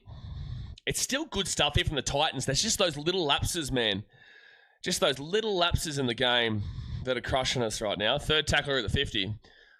Holy mate, is it the Titans are running well or Dragons defending bad? Both. It really is both. The Dragons on that right edge are so poor defensively today, and the Titans are just running with a bit of, gusto. So Dragons now at the 25 on fifth tackle. It'll be interesting to know if there's wind behind the Titans side in this first half. Left-hand side. Oh, that's maybe... No. Oh, what the hell, bro? Oh, no, I can't. I can't with this team, man. I can't with this team. The Dragons drop the ball on fifth tackle, and then we're going to pick it up and then knock it on first tackle. Like, it's amazing. It's amazing. Just dive on the ball there, Dean. Tyrell Sloan's obviously there. Just dive on the ball, man. And don't smile right after you knock the ball on. Oh, this is the biggest issue with the Titans. It's always errors, errors, errors. That's what's going to crush you. That's what's going to lose you games. That's what does lose you games. You would have beat Manly if you even had 3-4 less errors than you did. This is not last week we beat Manly, but I'm talking about the one at Brookvale. Oh, dude. Tina's still grieving. No, like, that's fair and all that, Bob James. Like, now I understand a lot of his poor form at the beginning part of the season, and I respect that. But that doesn't mean that his form on the game doesn't still need to be criticised in terms of that. He had an amazing game last week. Knock on Dragons. Thank God, man. Thank God we're playing 17th, man. Titans, Jojo Fafita gets away from a couple of tackles. He'll be taken down to the 13 on first zero tackle. Thank gosh this is what the Dragons do as well. Drop Dean, chuck in Faimani. See, Jay Dawes, I don't necessarily agree just yet. Keanu Kenny's away. Here, go Keanu, go Keanu, go Keanu, go Keanu. Nobody following up, though. Nobody gets the offload away. Beautiful. Come on, go Josh Paxton. Paxton now at the 38 and second tackle. Faimani hasn't impressed me a great deal when he was in, but I know he's been out for a long time. Titans out of the left-hand side. Look at the meters they're making. Jalen DeGroo. This left edge is getting slapped, baby. Slap him on that left edge, baby. Smack him, baby. 14-6 with the kit to come. Jalen DeGroo with a double, son. Smack him down that left edge. Slap him down that left edge, son. Dragons knock the ball on the attack. Val Holmes. Keanu Kenny gets that breakaway, and then as soon as they get that breakaway, you know they're targeting that left edge. You know it. You know they're attacking that left-hand side. Let's go, Keanu. Yeah, JC is covered him up. Zane Harrison Jaden Campbell, JC short ball to Jalen DeGroot. And this is... The Titans right now will be averaging above 60 metres, or 55 metres. They'll be averaging a ridiculous amount. I don't agree with NRL.com, man. 44.54 is not correct on average set distance. 44.54 is not correct on average set distance. I have not seen a single set go under 40, and I've seen most sets go above 50. So how is it at 44.54? We have had multiple 60, 70 metre tries here. How the hell could the average set distance be 44.54? NRL.com is wrong. It is flat out incorrect here. Anybody watching this game could tell you that the Titans are not at 44.54, which is still great, but I'm telling you that they are above 50. Come on. I'm telling you, the Titans are just destroying the run meters. How on earth are you saying? Who's the intern at NRL.com? 44.54 is not correct. 22.91 for the Dragons. I also don't think that's correct, but also that's turned the stream off worthy. Gee whiz. Matthew West says, oh yeah, I'll go the Titans. Happy Days. Happy Days says, let's go Titans. Thanks for the stream, man. It's hard to find rugby streams in the States. Happy Days, I'm literally live for every single game of rugby league. I'm a Titans fan, so you're here for a Titans game, but I am live for every single game of rugby league. So this is the place to be. We'll be live for Sharks Manly right after this. Good to see you watching the States. You coming to Vegas next year? You've got Let's Go Titans. You coming to Vegas to watch the Titans? I'll be there. I will be there. I'm looking forward to it. Funny Hunter says, have all tries been scored on that left side? Yep, every single try for the Titans has been scored on that right side defense, left side attack for the Titans. So Titans will receive this ball here in the end goal, and now it's going to be Josh Paxton into the front row, by the way, not into the back row. He'll be into the front row, and he'll be at the 13 now on first tackle. So anyway, Jay Dawes, I wasn't even necessarily disagreeing overall with, like, don't put Faimani in, keep Ieremia in. I just don't know... It's just, like, Dean Ieremia's not had a great game here so far here today, but I haven't been overall impressed by Faimani, despite the fact that he has the better potential. And they go to the left-hand side again here. Tino taking down to the 42 on 4 tackle. Shush, Daniel Atkinson. There's no way there's obstruction there. Oliver Pascoe to Keanu Kenny. Keanu Kenny, like I said, if he's on today, he could destroy this Dragons team. He's just going to be on. But Jaden Campbell, he's going to whack this ball up. 51-metre gain. I'm telling you, 44.54 is stupid. It's not true. Don't listen to NRL.com. 44.23. You're telling me we lost 0.3 of a metre? You think we lost 0.3 of a metre on that set? Get a grip of yourself, NRL.com. The Dingo says, when Ieremia picks up the ball and runs like 5 metres and drops it, does it count that as a 5-metre set? That would bring it down. Ah, you're right. Yeah, because I agree you've been flying upfield. Yeah, that would be that is an incomplete set. Yep, on first tackle. Also the Tino knock on. Yeah, you're right. Oh, dude. Okay, so it's such a false stat then. It's correct. Yeah, no, you're right. Thank you for letting me know that. Because Tino threw that offload away and took to the Dragons on first tackle after a 5-metre run. And Dean Ieremia, he knocks the ball on after a 5-metre run on first tackle too. So that is an incomplete set. Yep, you're right. Keanu Kenny will get this ball here at the 15. You wish that's a penalty, Dragons fans. I don't know why you're booing. Keanu will bring this ball here to the 25 on first tackle. 10 minutes to go the first half here, guys. Hit that thumbs up button. Subscribe if you're new around here. Matthew West says, I'm new to rugby, but this shit is awesome. It needs more airtime in the USA. Yeah, we're loving that we're seeing a lot more people tuning in from the old US of A. It's good to see. Obviously, we're going to have Vegas games next year where Titans will be playing the Eels and the Tigers will be playing the Storm. Amazing matchups. Sorry, guys, if you've missed out in the Vegas games already, these teams are the hard-to-watch teams that are going to be going to Vegas next year, but I'll be there, so at least you can drink it all away and win some good money in Vegas with me. But a great run in from Oliver Pascoe to the 45 and the 5th tackle. Just an update, or just a little bit of advice, Matthew West, we call it Rugby League. So this is Rugby League. Rugby Union's what we call rugby. I know it's still Rugby League, but rugby, when you say that, people will automatically think Rugby Union in this part of the world. Not a bad thing, just helping you out. Happy Day says, hell yeah, bro. I've been watching a lot. Just don't type off. And I've been subscribed for a min. You're a legend, mate. Do you like Rugby Sevens at all? Love it. That's what got me watching a lot of rugby. I've actually been I was in Vegas, actually, for the Rugby Sevens when it used to be there. I was a media accreditation and whatnot. I love the Sevens. It's just so difficult to actually stream it because I'm always streaming Rugby League, right? It's so very difficult to do other sports. Like, people ask me to do the NRLW. I can't because the NRL's on. You know, people ask me to do the Sevens. I can't because the NRL's on. People ask me to do UFC and boxing, and it's like, that's usually on Sunday when the NRL is on. So it's so difficult. But no, I love the Rugby Sevens. You know, guys like Perry Baker, Carlin Isles back in the day, they were awesome. I knew them too. Good blokes. So it's going to go back here to the in goal where Keanu picks it up at the 1 and he'll take it out to the 15. Good run here. Yeah, it gets it to 20. Good run by Keanu. First tackle. As it says, full strength with kick out and Preston. What are we talking about, the Dogs? What's the Dogs got to do with this game right now? Dogs did look good yesterday. Second tackle. I'm one of the few people online that are actually giving the fair dues to the Dogs rather than everybody just talking about how bad the Warriors were. If you follow me on Instagram at BKRsport, you would have seen me posting about that yesterday. I was having a brewski at a nice little pub here, nice little bar here in Kazakhstan, and enjoyed a beer and after a big day of rugby league, and it was great to see what the Doggies did yesterday.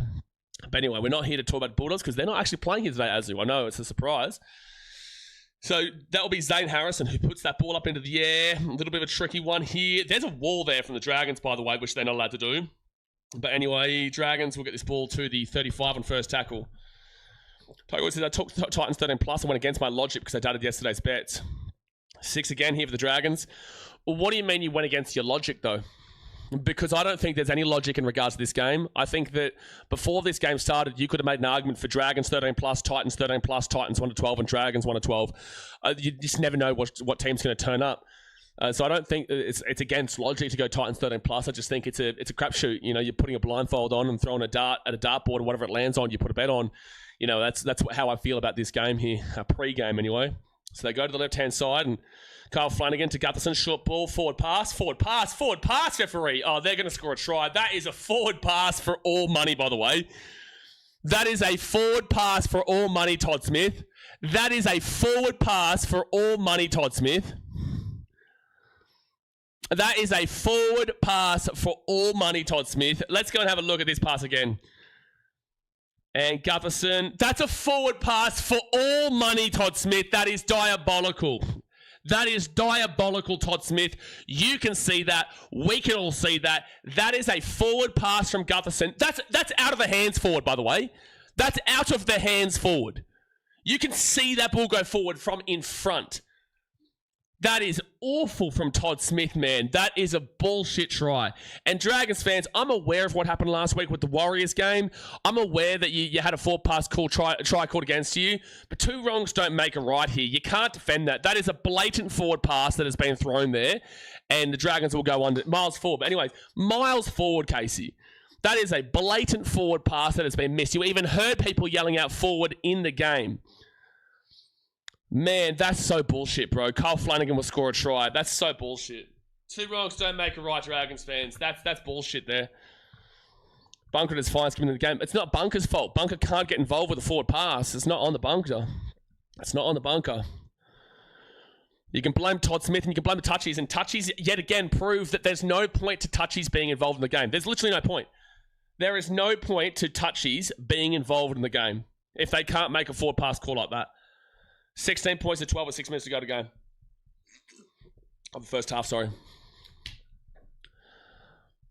Dave Donahue was alluded to a Broncos versus Dolphins game in Vegas. I don't think the Dolphins were getting back. Oh, no, sorry. Dolphins aren't going next year. Maybe. It wouldn't surprise me. What about Captain Challenge? So, Matthew, in Rugby League, you can't actually challenge forward passes, and the Bunker can't get involved in forward passes because they say that the angles will never be able to be 100% conclusive. So, if the forward pass is not called by the referee or the touchy, the Bunker and challengers can't do anything about it. You can't challenge it and all that type of jazz. Forward passes are always the biggest thing that people in the NRL complain about. Forward pass will always be the death of NRL fans because the Brisbane Broncos, the Denver Broncos are well known for it. They had one go forward by like 5 meters against the Warriors in a preliminary final, which is like the AFC Championship or NFC Championship preliminary final. And they had like a 5 meter forward pass. It honestly could have gone 10. I can't remember. It was back in 2023. And they gave it a try. But obviously the Bunker can't get involved there. It's all on the referees. Forward, knock on. Come on. Knock on from the Dragons. Titans ball at the 50. Come on. Dragons playing NFL. How forward that went. Gemkite's disgusting. It's disgusting how forward that was. Aspect says, as a Dragons fan that's forward, I take it though. Of course you take it, Aspects. But it's like, of course, I'm feeling dudded right now. The Titans have dominated the Dragons in most ways in this first half. And yet, we're getting a try like that against us. And he also says, I agree with Ford as a Dragons fan. Yeah, but out to the left-hand side here, the Titans. They'll get this ball to the 38 through Phil Sami. A great run there. Come on, Gold Coast. Get over the line here. Get over the line. Oliver Pascoe to Jalen de Groot. And Jalen de Groot now will be at the 30 on second tackle. Surely they can bring in something like soccer has, the whole offside thing. Oh, man, this conversation gets brought up week in, week out for years, bro. It's always going to be the death of rugby league fans. Union has forward pass technology. The Titans now left-hand side, Zane Harrison. Zane Harrison gives it off here to Josh Paxton. He'll be at the 15th fourth tackle. Come on, Gold Coast. Come on, Gold Coast. They go to the right-hand side of Cooper Bye. Cooper Bye, short ball here to Khalees Haas. And Khalees Haas will be at the 5 on fifth tackle now. They roll it back here to Oliver Pascoe. Kicks it through here for Cooper Bye. That's offside penalty. Come on. You could take the 2 here. Make it a 6-point game. There's only 4 minutes left. I would like to go for the try, but I'm sure they'll go for the 2 here. I'm sure they will. They'll take the 2. With 4 minutes to go, there's not many more opportunities for 4 points in this first half. You're only up by 4. You take a 6-point lead, and you take it. It's a little bit icky. But it's like you do it. It's the right call here by the Titans to go for the 2. Steve, the Tigers were in the top 4 early this season, and now they are bottom 4. Yep, and a chance to go into third last if the Titans win here today. We all know this, though. The Tigers, they came in red hot, and then the Tigers still just did what the Tigers do. You know what I mean? It's unfortunate because I think their fans deserve better. So it will be 18 points to 12. We will get the kick, and at 18 points to 12. It's unfortunate for the Tigers. They've just had a completely derailed season and fallen off a cliff as per usual. And I do worry for them next year, man. I don't know how much they're invested behind Benji now. I don't know what the situation with Dewey is. Obviously, they're losing Luai, which could actually be a benefit and probably is a benefit to them. Their halve situation, they've had a lot of halves, but also they don't really know. And you've just destroyed Javon Andrews' mental game yesterday with that loss and with all the shits going on this week. The Tigers love to derail a half, that's for sure. Dream Baller's not in form at all. Tigers defensively just aren't there, and the forwards just aren't really there at the moment. So I'm really confused about their go forward and what they do next year. And I really hope that we're not sitting here talking about another spoon next year. I really hope, because I think that honestly, on paper, the Perth Bears should be getting that spoon next year. They should be. Papua New Guinea are getting all the signings. Perth Bears aren't getting jack. If you look at their team, it just makes no sense. And also, if you think Tyron Wishart's a decent player, well, he's playing the number 9 for Perth. He wants to play the 9, apparently. Adam Mahol, he'll bring this ball to the 30 now on third tackle. 2 minutes to go the first half. Brenton says, Nath reckons take the 2 as well. Nath loves the 2. Nath, big fan of the 2. That's gone backwards. Oh, dude, I thought that went backwards there from Khalees. But it is going to be a knock-on. You better not give up a try here before half-time, Titans. He's saying don't challenge it. That's good from Khalees to say don't challenge it. That's good of Khalees to say don't challenge it. Oh, that is a strip, though. He is coming up underneath the ball, and he does flick at the ball there, but the Dragons, they're going to get the final say here this first half. Oh, they don't deserve to be 18-18, bro. Don't do it. They've gotten a forward pass try, and they've been outplayed in the first half, and yet it still could be 18-18. Come on, Titans. Get some defense going. Kyle Flanagan, off to... they'll be at the 30 now. It's Helen Gahu. They go to the right-hand side to Kyle Flanagan. Daniel Atkinson, short ball. Dylan Egan. They're going to be at the 25 now on third tackle. 1 minute to go. Damien Cook. He'll get it to Ryan Couchman. Kyle Flanagan. Quick passing. Caught by Tyrell Sloan. He could have easily knocked that ball on, so well done to him. Fourth tackle now at the 20. 50 seconds to go here of the first half. Don't do it, Titans. Don't do it. Kyle Flanagan out to the right-hand side. Daniel Atkinson. Damien Cook gets his ball across. That's gone back. Sector 2 at the 20. He's had to go backwards for it. And Sector 2 is just going to... if they had let him go through there, I would have screamed. Fifth tackle now at the 15. Damien Cook goes for a scoot. They go to the right. Oh, knock on. Let's go. Come on, Titans. Go away.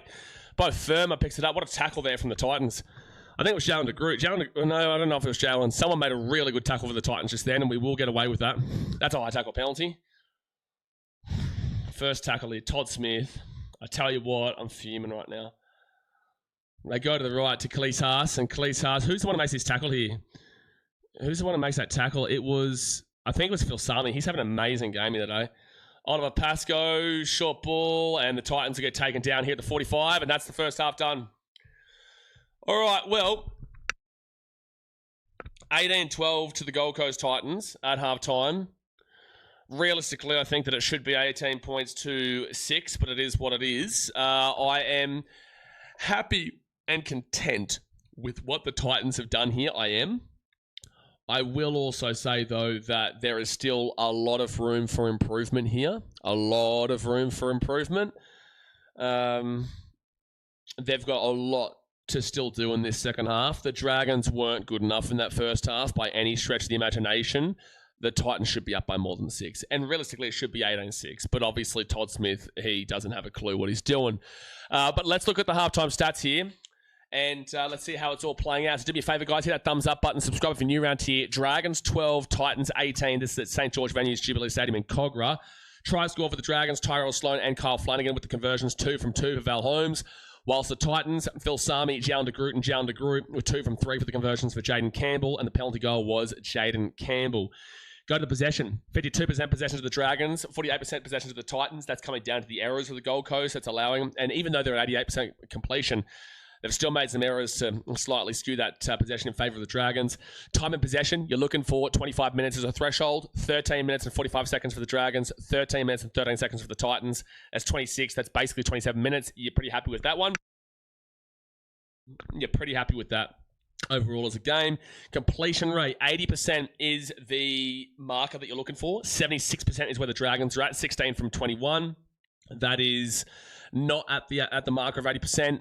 Is slightly behind it. It's not awful by any stretch of the imagination, but it's still not good enough. It's not at the 88. It's not at the 80%. But the Titans, they are at 88%. Now at 84%. 16 from 19. You're happy with that? It's above 80%.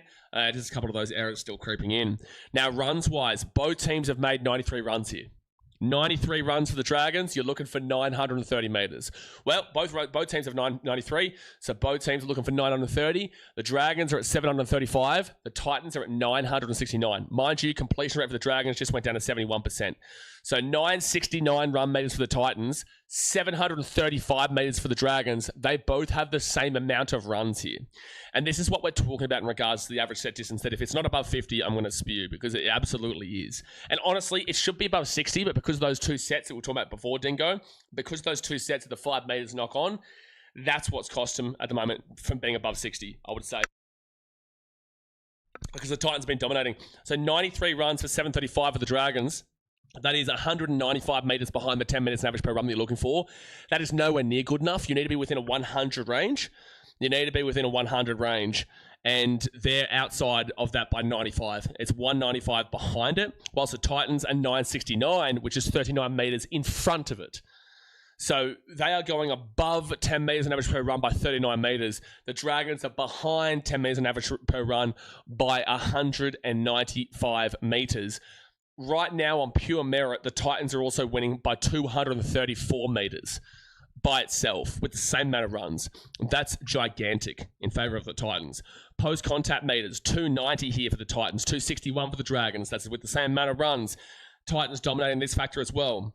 Line breaks, 4 for the Titans, huge. 2 for the Dragons, is still quite healthy. Tackle breaks, 19 for the Titans, 12 for the Dragons. So at least the Titans aren't missing too many tackles here. Dragons still missing above the average. Average set distance. 25 metres and below is pathetic to the stream off. 25 to 30 is disgusting. 30 to 35 is underwhelming. 35 to 40 is hitting the marker. 40 to 45 is great. 45 to 50 is fantastic. And 50 plus is basically perfect. 35 here for the Dragons is on the dot 35. It is on the dot of hitting the marker. It's not great. It's not bad. It's just doing the job at the exact level of doing the job of 35. Whilst the Titans are at 51.01. That is perfect. That is incredible. And again, they're probably averaging around the 55 to 60 marker if they aren't having those early set knock-ons as we usually see. 51.01 is an amazing amount of meters every single set on average. Crazy stuff. Now, average play the ball speed, 3.19 seconds and below is extremely fast. 3.2 to 3.39 is fast. 3.4 to 3.59 is average. 3.6 to 3.79 is slow. And 3.8 and above is extremely slow. The Dragons are at 3.28 seconds. That's pretty fast. That's pretty speedy. Whilst the Titans are at 3.55 seconds, which is in the average category of 3.4 to 3.59. So a gap there of 27.27 seconds is pretty significant in the game of rugby league. But again, the Titans are still leading. Offloads 4-3 to the Dragons, so still quite low for both those teams. Forced dropouts 1-0 Titans, 40-20. 1-0 Dragons. Shouldn't have been happening, though. Kick defusal, 50% for the Dragons, 67% for the Titans. Effective tackle percentage. Interesting here. So 85% and below is awful. 85% to 88% is underwhelming. 88% to 90% is hitting the marker. And 90% and above is basically perfect. Dragons are at 89.16% here. So that is very solid. It's not perfect, but it's very solid. 181 tackles made is one tackle above the typical range of 160 to 180. 17 missed tackles is at the average of 15 to 17. Is at the average. And then the 5 ineffective tackles is also at the average of 5 to 7. It's now gone down to the typical range of 160 to 180 because they're on 180 tackles made. So 17 missed tackles average, 5 ineffective tackles average, 22 bad tackles through 180 tackles made. It's still pretty good. And then you go to the Titans, who are actually below them at 88.7%. Now, they've got 157 tackles made. So that's 3 tackles below the typical range of 160 to 180. 12 missed tackles is still very good, though. It's 3 below the average of 15 to 17, especially on the Titans. They can definitely give up more than 20, even with that tackle count. And then the effective tackles is 8, which is above the average of 5 to 7 by 1. So 20 bad tackles through a below average tackle count for the Titans gives them the 88.7. 22 bad tackles for the Dragons through a high-end average of 180 gives them an 89.11%. So Dragons technically... defensively have been better individually speaking, but team collectively wise, obviously they've been getting pieced apart down that right side defense, left side attack for the Titans. Now, errors 3 and below is really good, 4 to 6 is average, and 7 above is awful. 6 errors for the Dragons, that is high-end average. Titans with 3, I feel like it's more, but Titans with 3 is technically really good. So at least the Titans aren't making a lot of errors here today, and that's why they're winning the game. Penalties conceded, 1-1. Ruck infringements 4-2 nil against the Titans. So we haven't received a single 6 again. They've received 4, and the penalties are 1-1. So, look, at the end of the day, the Titans have got the far superior statistics here when it comes to that first half, and hopefully they just go on with it. Again, I think it should be 18-6. It was very clearly a forward pass from Gutherson for that second try there for Kyle Flanagan. But with that being said, it is what it is. The score is 18-12, but if we can stay in tune with this second half, if we can play to the same capabilities, I think we can win this game well. I think we can. Matthew West is in the late 90s. I partied for a summer with a bunch of Kiwis in Denver, Colorado. They talked a lot of smack on Australia, but said it was a rivalry thing. Can these guys party, have so much fun? Yeah, Kiwis and Australians, we talk a lot of shit about each other, but like, it's like we can talk about each other. You know, if anybody else talks shit, like, you know, the Kiwis, they're our brothers, and we will absolutely tell them how much little brothers they are, because they'll talk about rugby and then we'll talk about literally every other sport. Maybe they can talk about rowing or whatnot, but like we talk shit to each other, but at the end of the day, we love each other. So yeah, it's just like a rivalry.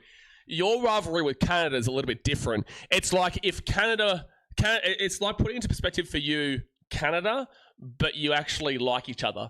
You know, so you shit talk them, and you're always saying how much better the country is and blah, blah, blah. We always say, oh, well, the Kiwis are moving to Australia, you know, they love our country more.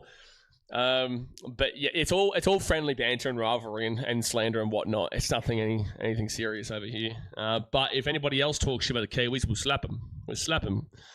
They're ours. They're ours to slap. Don't you other countries come in trying to slap the Kiwis. They're ours. Bob says, is there another site besides NRL? The stats design is trash on mobile. Yeah, there would be. Like, maybe like a... What is it? What's it called? That's for individual players. I'm not too sure. There's one website. Maybe Fox Sports. Maybe Fox Zero Tackle, maybe. I'm not really too sure, man. Rugby League Project was what I was thinking about, but that's just individual stats on players and long-term history on teams and stuff like that. So I don't know about individual games, but yeah, NRL.com is really annoying because the NRL.com always has different stats to the official broadcast, and I don't know which one's correct. Half of New Zealand is in Queensland right now. Yes, Bob, you'll see that next week at Seabury Super Stadium as the Titans play the Warriors. You'll see that. And he says, we are going to need to fix that edge defense and reduce the errors. Yep, for sure. M&D says, so don't you think League has a lot of AU players, Australia should be a powerhouse in union. Well, we were a powerhouse in union, but they threw away the powerhouse because they wanted to go the private school route, which is actually a similarity to what New Zealand did for a little bit, but they've been able to cope with it better. The difference between a country like Australia and New Zealand and a country like Australia and South Africa is that we have a wide range of sports that we excel in. So we've got rugby league, we've also got AFL, we've also got football, obviously, soccer, and we've also got rugby union, we've also got cricket, we've also got basketball. We've all got these at professional levels here that actually do have a pretty big, sizable audience. So you're all taking away from each other, whilst in New Zealand, technically they have cricket, but nobody really cares about cricket. Like Australians definitely care about cricket more than the Kiwis do, even though we don't really care too much about cricket unless it's like the Ashes and whatnot. But every sport is taking away from each other here. And we have quite a limited population. I know not compared to New Zealand where they've got 5 million or whatever it is, but for a 26, 27 million population to be having to disperse amongst all these different sports, and especially when rugby league is so much similar to rugby union. And then also you've got AFL, which is also another physical contact sport. And rugby league is the predominant one here in Australia because it went the public school route rather than the private school route. Private school was given so that rugby union could be the elitist game. And rugby league was for anybody. And now you're seeing a lot of private schools actually having a league as well. But by removing the public sector, union was always set for a disaster in Australia. And rugby league was always set to prosper, and AFL was always set to prosper because union could have easily been our most dominant sport if we didn't do that. But they got greedy. They got greedy, unfortunately. So that's why Australia don't excel to their ability, because we used to be dominant. You know, we have 2 World Cups, but we haven't won one in like 25, 28 years now, something like that. 1999, I think it was. So that'd be 27 years. So we haven't won since then. We still actually do compete well. We just get memed a lot because we're nowhere near as good as we once were. Brenton says 100% only Dragons should try going to the middle of the ruck and get Cookie taking some scoots. Hi mate, can't watch this game. Are the Titans keeping up with the last week's good trend this first half? Yep, should be 18-6 for the Titans at the moment, but there was a 4-pass call for the Dragons. Well, there wasn't a 4-pass call. It should have been called for the Dragons when they scored to make it 18-12. But yeah, look, the Titans are playing pretty similar to last week in a lot of ways. Actually, no, this is a better game so far, but we're just dominating that left edge and that right side defense of the Dragons, so we're just carving them up there. Matthew says, Canada, does it exist? We're way more related to Mexico. Great people. So great people, but you insult them, right? Like you insult them because it's good banter. Well, then it would be Mexico, because the Kiwis are great people, and the Kiwis do think that we're great people, even though they'll say to you they don't think we're great people, but they do think we're great people. It's just them talking shit, and it's the same thing with them. You say, well, I'll call them knobs, but like they know I'm not being serious, and they know that it's just a part of the banter and the rivalry and whatnot, which is I'm sure, I guess, what Mexico is then. Huge increase of Polynesians in the NFL. Yeah, we've got Samoan, American Samoa. A lot of Samoans live in California. A lot of Samoans. Roddy Thompson says, my father was an Aussie, so should my mum a Kiwi, so should I slap myself? My father was an Aussie, mum a Kiwi, so should I slap myself? Yeah, Roger. Yeah, look, I reckon. I reckon you should slap yourself twice. So from your Aussie side, slap yourself with the Kiwi side, and from your Kiwi side, slap yourself with the Aussie side. I reckon you should slap yourself twice there, Roger. Scott says, Hannah, I think, has exceeded expectations this year. No, I don't agree.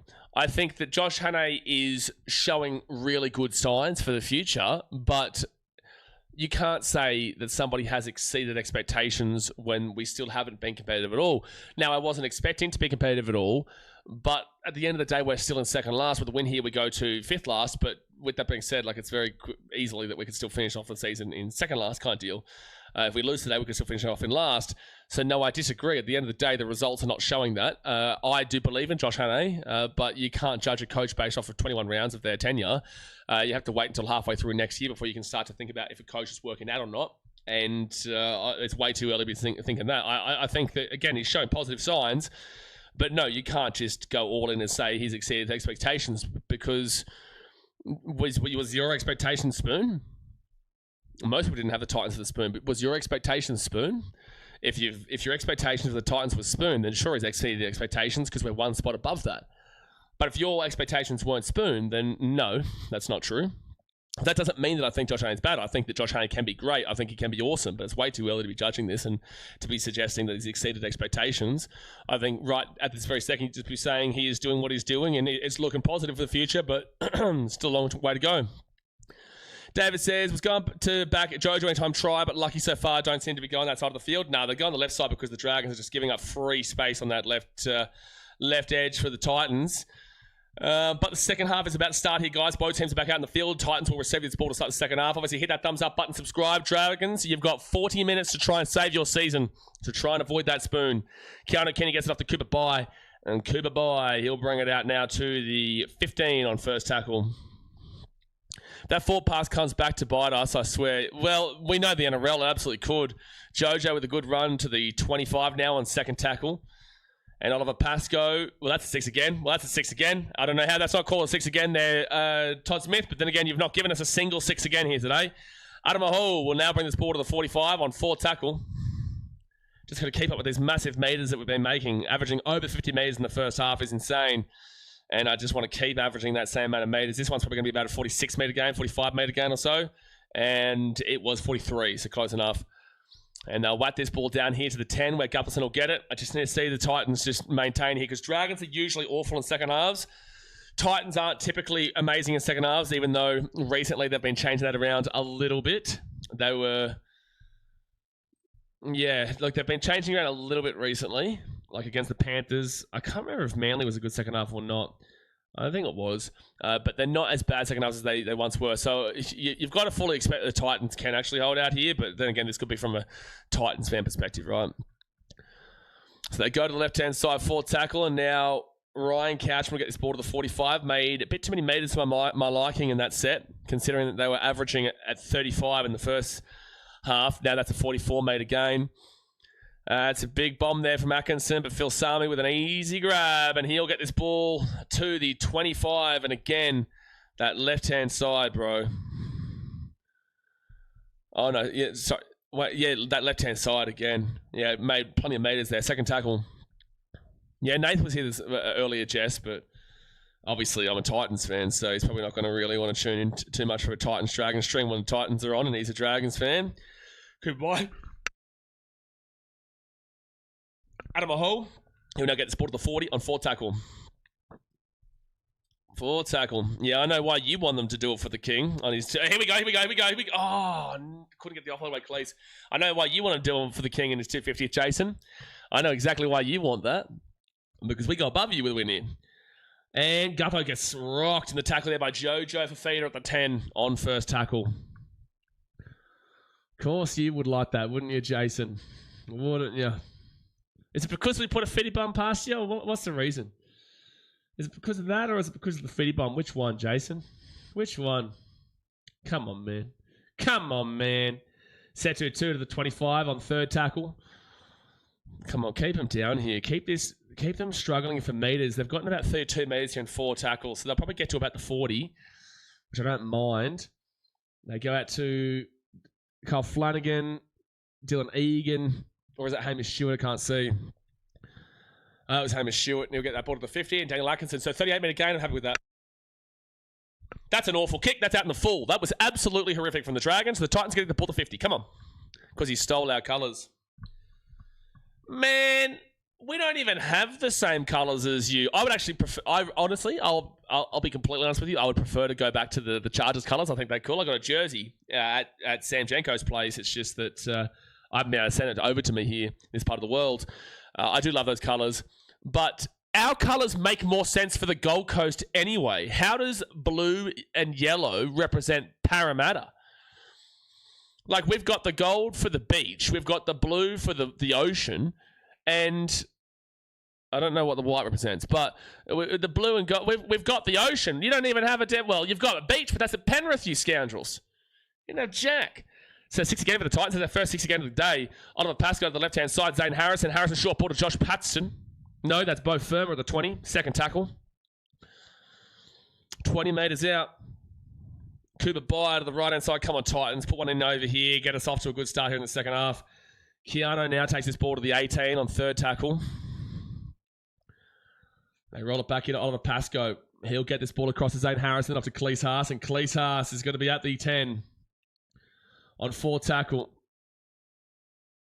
Oliver Pascoe goes to the left-hand side. Zane Harrison underneath again to Jaden Campbell. Jaden Campbell then quickly counter Kenny. Quick pass. That's a forward pass. Love how he calling that one, though, but you're not calling the Gutho one. Love how you calling that one. That's a forward pass. That's a forward pass there from Keanu. But I love how you calling that one, but you don't call the Gutho forward pass for the Kyle Flanagan try. Like it is a forward pass, but at the end of the day, why are you calling that one but not the Gutho one? You try to tell me eels aren't blue or gold? Are eels blue and gold as an actual animal? Is an eel blue and gold? Here we go. I'm going to Google this. I actually don't know. I don't know enough about them. A ribbon eel, like a specific ribbon eel, is bright blue and gold during its adult male stage. But that's the only one. A ribbon eel. Ribbon eels appear primarily jet black with a yellow dorsal fin. Well, no, it's got blue and yellow there. But, we got the beach and the the ocean, mate. Give us a rest, son. Gee whiz, get a grip. I might have a river, but it's brown. Exactly right. Why don't you have your colours as brown, Jason? Why don't you have your colours as brown? Gee whiz. You're having a crack at damn well me. I'm not reading Brenton's stupid comment out. I think, actually, Brenton, I'll be honest with you, as a Newcastle fan, I don't think that you should be making that joke. Keanu Kitty gets away with that tackle. As a Newcastle Knights fan, I'll be honest with you, you're probably one of the last teams to be taking a shot at the old sniffy. So they're going to get this ball here to the 20 on second tackle. Jaden says, no, I don't know why they have those colours. Maybe because the original team, Cumberland, was blue and yellow. But why was Cumberland blue and yellow? I'm going to push you again. Why was Cumberland blue and yellow, though? They go to the right to Cooper Bye. This isn't a great set here from the Titans. 4 tackle here at the 32. And they'll roll it back to Oliver Pascoe after Josh Paxton. And Josh Paxton to the 40. This has probably been our weakest set of the game. KP loves it. Your best player of all time loved it. 22-metre gain. That's a really poor set there for the Titans, considering they've been having an amazing game on the meters. That is a really poor set. Satu 2 now gets his ball to the 10, to the 15, and Titans whack him down at the 18 on first tackle. The person I'm going up against in Supercoach Draft today has got Jojo Fafita as captain too. Second tackle here at the 30. Not that they're not even going down his side. But I'll take a loss if it means that Jojo gets like 400 tries. I'll take a loss. Not in this game. I'm talking about on the Supercoach Draft. 4 tackle now at the 45 of the Dragons. Christmas says Titans money line. Hey, listen, you're talking to a Titans fan, man, so I'm going to say yes. I did tip him before the game. 1 second. Tyrell Sloan out to the left-hand side. Jojo is too good defensively, man. Gets him down to 30. On fifth tackle. Titans are the better team in the first half by a long way. Just got to hope the second half stays that way, but you just never know what you're going to get with these two teams. Dragons will get it. They will actually get the kick away there. Wow. I don't know how that happened. So, yeah, I'll say yes, Christopher, but you just never know what you're going to get from these two teams, and Titans have had a couple of slow sets here. Well, no, you can't say it's a completed tackle, Todd Smith. He's completely just fallen off him, and he's gotten straight back up. He completely fell off him. Titans now third tackle at the 20. And they'll go to the left-hand side to, big hit, big run, to the 30 on fourth tackle. Philip Sami. Jeez, they've had a couple of, slower sets these last couple. I hope they're not tiring. Again, Dragons are not usually good second halves. This is what happened in the first game, though, where the Dragons were actually up at half-time, and the Dragons were up with about 20 minutes to go, and then obviously threw it away in the end, and the Titans found a way to win 22-14. So I hope it's not the opposite way around here. Clint Gutherson now will be taken down to the 28 on first tackle. Matthew West says, can you give an insight for the Eagles-Sharks? Man, another tough game. I think Sharks 7 out of their last 8 with a 66-0 win in between. You've got to go with Cronulla as they're still fighting for a minor premiership, and they've got to stand themselves up and say, we're going to win this comp because nobody else is right now. But Manly, they've got the third best points differential in the competition, and they're just outside. Knock on. Come on. That play the ball, baby. Titans ball at the 45, and Oliver Pascoe's firing the boys up. Fucking come on, Pascoe. Come on. Manly have the third best points differential in the cup, plus 126, but they're sitting outside the 8 right now in 10th position. But with a win, they will not go into the 8, but they'll get back within 2 points of the 8. and they'll still be there and thereabouts. So, hard game to read, man. I am getting a gut feeling Manly turn up, but I'm taking Sharks. But the Sharks are like, you see Scam here on the table over here. The Sharks are the original ancestry of the word scam. They are the great white scammers for a reason. Tino comes back onto the field here. 30 minutes to go of the game, folks. Hit that thumbs up button and subscribe. Titans with the ball. Cooper bye to the 35 on second tackle. We will be live at the Sharks Manly, as you guys know. Bob James says Todd Smith is in his Ashley Klein era. When has Todd Smith not been in that era? And penalty to the Titans. Or you could take a 2 here to make it an 8-point game if you'd really like. I think they'll probably do this. Zane Harrison's been whacked low here. God bless him. On report here for Dylan Egan. I don't know what they're going to do here. Are they going to take the 2? This is Zane Harrison who's been hit with a low blow. I'd take it. I'd take the 2. Oh, no, it's just been it's a late hit there from Josh Kerr. It wasn't even Dylan Egan. It was Josh Kerr. Why'd they show Dylan Egan on the broadcast? But yeah, Zane Harrison's definitely been hit late there. I hope he's okay. Can we notice this? The Parramatta Eels chose blue and gold. I think he's just been winded here, Zane. Yeah, he's okay. Training's going okay. Parramatta Eels chose blue and gold, yellow, to reflect the colours of the local secondary school, now known as Arthur Phillip High School, when the club was founded in 1946 and entered the comp. Oh, grow up, Parramatta. Grow up. Buddy, secondary school. Gee whiz. Anyway, we're going for the 2 points here. Going for the penalty. Buddy, have a look at yourself. Buddy, Jason, have a look at yourself. You complained about the Gold Coast choosing our colours based off of the beach, the beautiful sun, the beautiful ocean, the beautiful sky. Parramatta is basically like England with all raining all the time. But blue sky, beautiful beach, beautiful women, beautiful sand, blue and gold. How about it? And then your story at Parramatta is some random secondary school in 1946. How about that? How about that? And then you got a logo that looks like an STD. Like, I don't know what to tell you here, Jason. I don't know what to tell you. And the Titans will make it 20 points to 12. Come on, Gold Coast, 8-point lead. Come on. Exactly right, Brenton. Parra never went to school. They're all dropouts, let's be honest. Oh, jeez. Parramatta fans have always thought that I hate them the most. We have it's actually weird with the Titans and Eels. We have like a weird little rivalry where it's not a rivalry, but it's like a weird one. And I think it's because of the early 2010s where we were competing for spoons together. Where you guys you gave us a spoon in 2011, and I think a couple of years after that, it was you and us, and you obviously got 3 of them whilst cheating the salary cap, or 2 of them whilst cheating the salary cap. And then Jared Hayne decided to come to the Titans rather than the Eels, and I think that's probably what's ignited it. But it's not like a rivalry, but it's like a little bit of something. I know Eels fans could back me up here.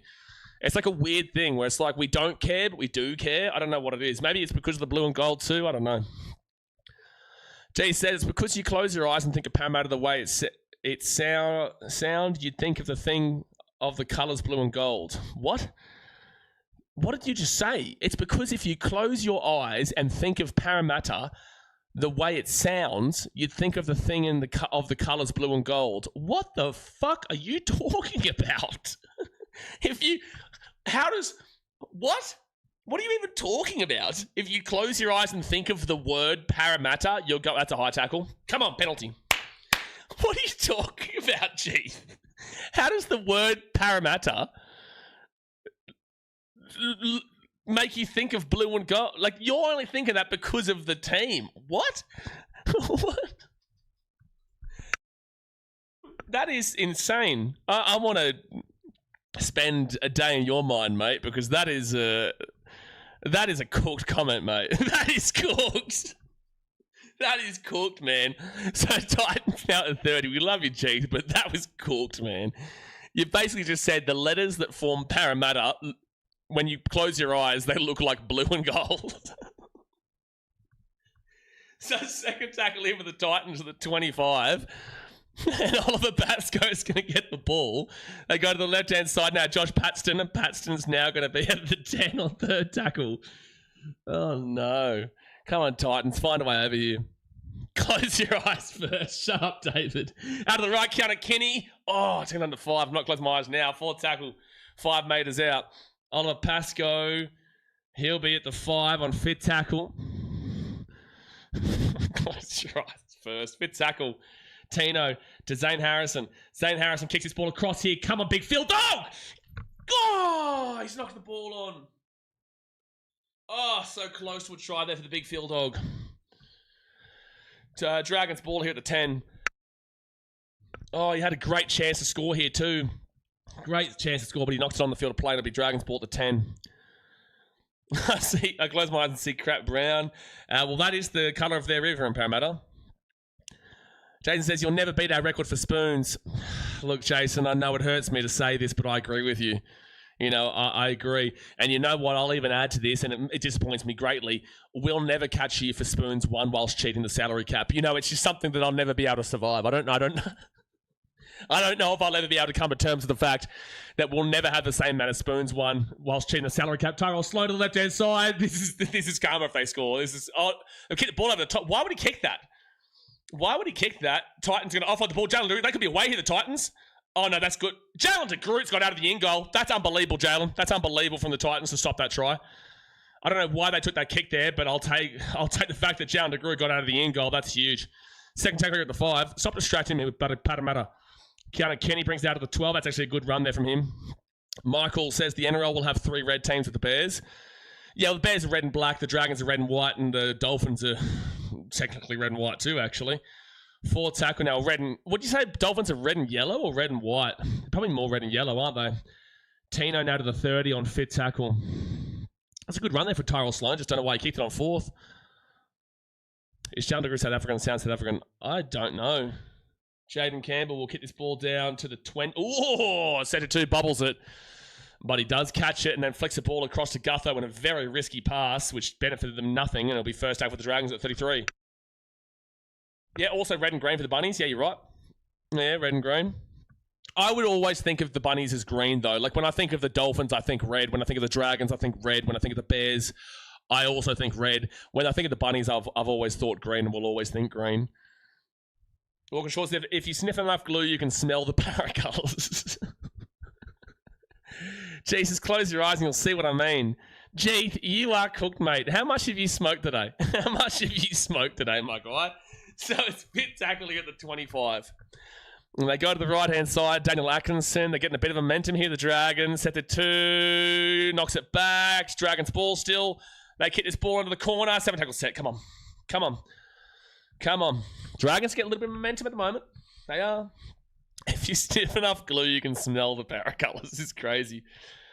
Kiwi Knight says, I thought Parramatta name came from the state after they had a drink combined with how their hair was after waking up in the gutter. I don't even know what I've just read there, to be fair. Someone's been timed out. What did he say? Oh, Rude Taylor said Storms can make it. There's only one S in Storm there, champion. We'll see in 5 minutes. That is a rule here on the channel. First tackle for the Titans at 35. You will learn quickly. Rude Taylor, that's rude. That is very rude of you to say Storm with 2 S's. That's not how you spell their name. But also, it's very rude of you to suggest that the Storm are going to win 5 in a row for the rest of the season. But, you know, we'll see. Good luck. You're still mathematically in with a chance. Unlucky Brisbane. Tino now gets this ball to the 43 on 3rd tackle. Green. Bunnies are white and grey. What? What's happening in the chat today? What's happening in the chat today? The South Sydney Rabbitohs are absolutely green. Here we go, Titans through. Come on, Oliver Pascoe. Come on, Oliver Pascoe. Come on, you big baby, big boy. Bing, bum, boom, bang, bing, bing, bang, bing. Slap, slap, slap, smack. Booshka. Oliver Pascoe with the try under the post, baby.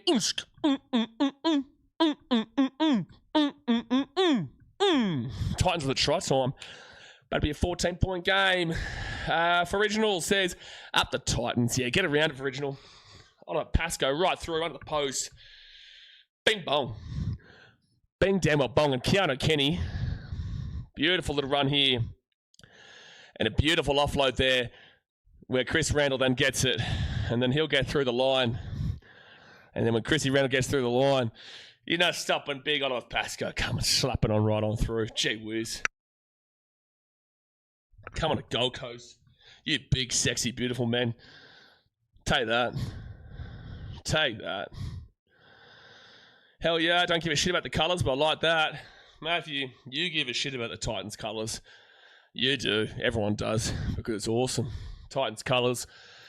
We are the blue and gold. And Eel says you can't argue it. We beat you by 50.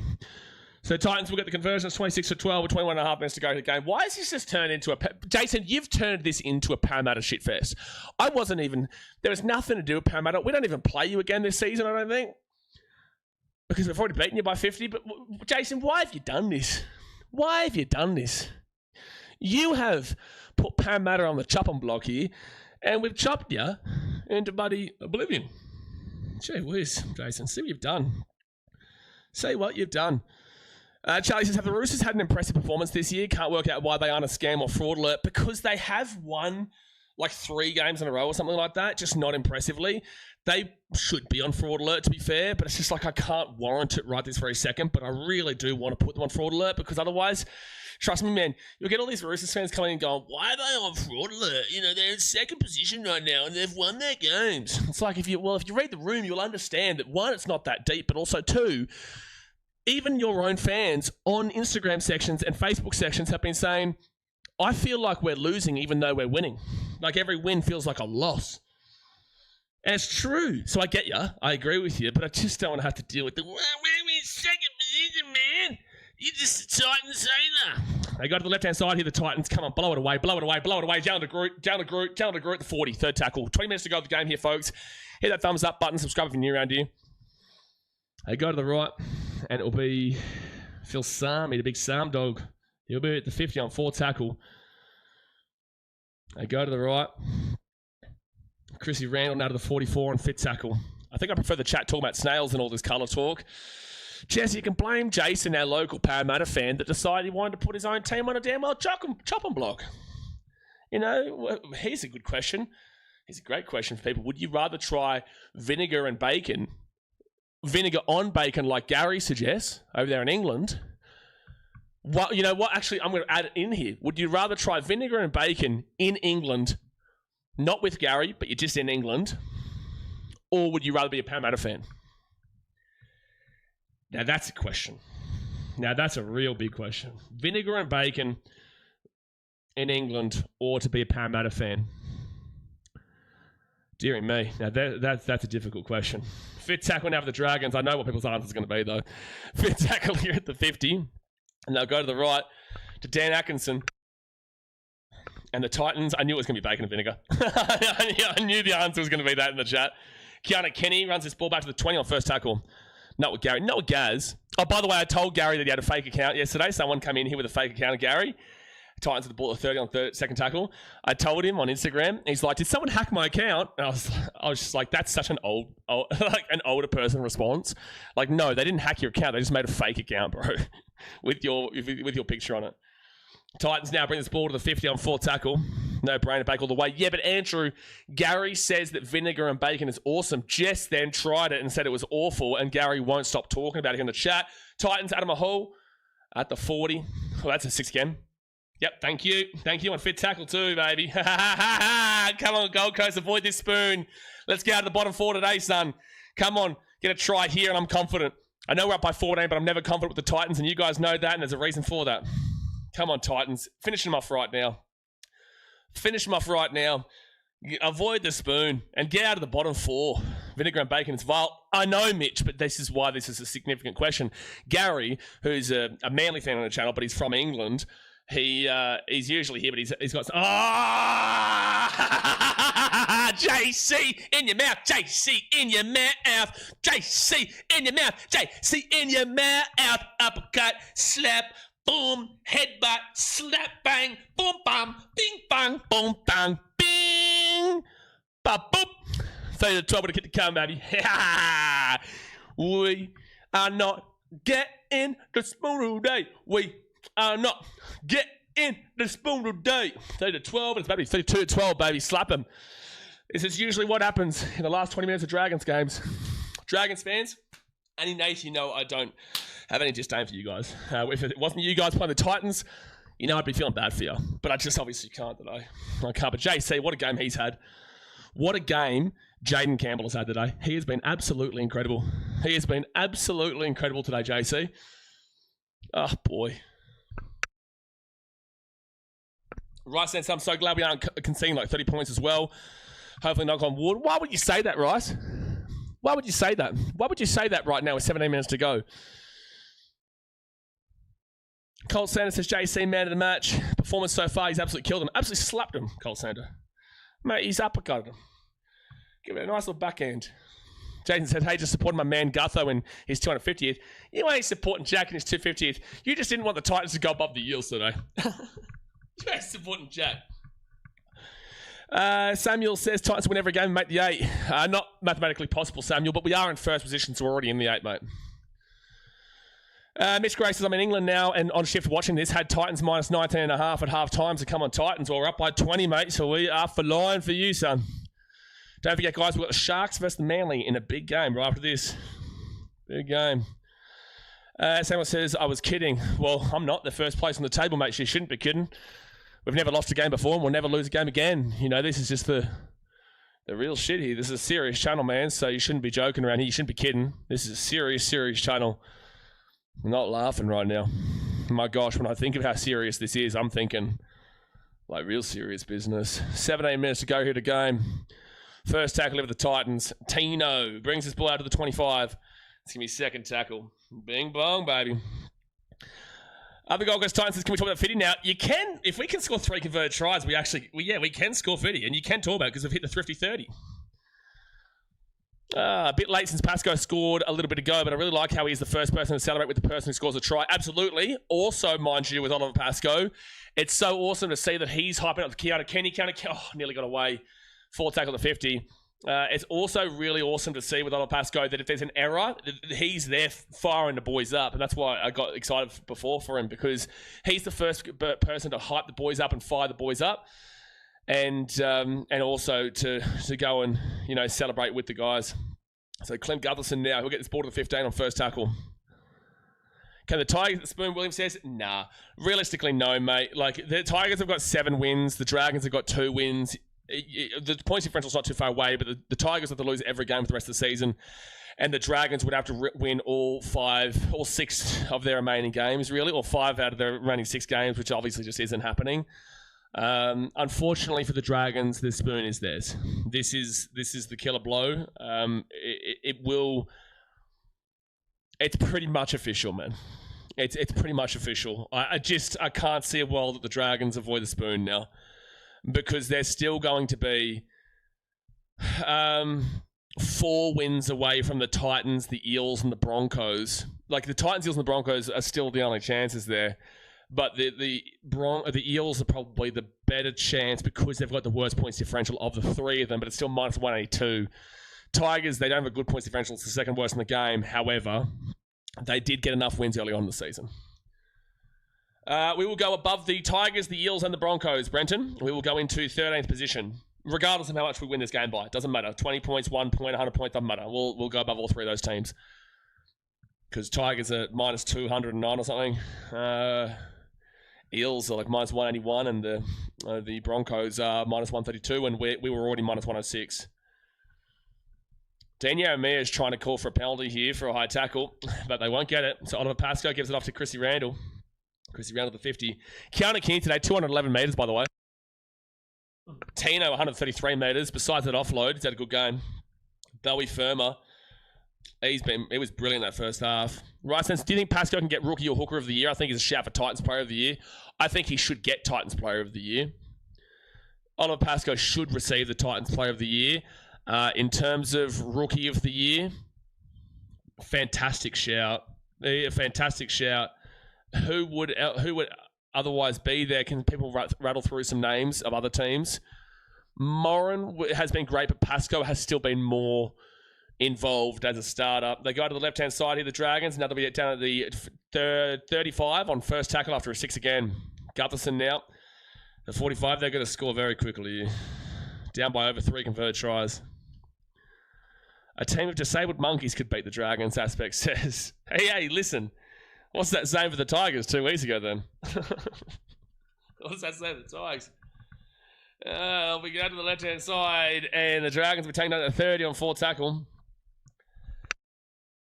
Jason says, oh, this is an amazing comment from you, Jason. Gee whiz. I just want to soak in the moment for a second here, Jason. Wait a second. It's an amazing moment. We've got a nice comment here from Jason about the Titans. Looks like Titans and Raiders have the two spines of the future. All young guys will be there for the next 10 years. 100% I agree. 10 years is maybe a big call on guys like JC and Oliver Pascoe, considering they're both like 26, 27 years old. But I like it. I like it. What the hell is Jamal Idris's name getting brought up here for? What are we doing? Cooper Clark? Oh, like, he could get it, but I do still prefer Oliver Pascoe. Like, Cooper Clark's been solid, but I do still think Pascoe has done more, and he's a spinal position too. Marcassini is nowhere close to getting Rookie of the Year, bro. Nowhere close. Marcassini, I can't believe his name's been brought up. With all due respect to him, he's not had a good year at all. At all. He's been dropped numerous times. At all. Cooper Bai definitely hasn't had enough time to really do anything to get that Rookie of the Year. I think Oliver Pascoe has come out of the woodwork, and I think he's going to win it. Lachlan Ilias, firstly, isn't a rookie. What do you mean? Jeeth, what are you doing today? Jeez, what's happening today, mate? Cooper Clark is probably the best shout otherwise, though.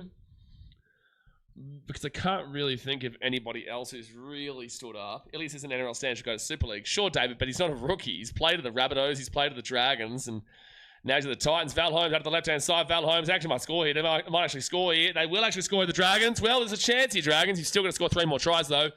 Jacob Little will score, and it's 32-16 with a kick to come.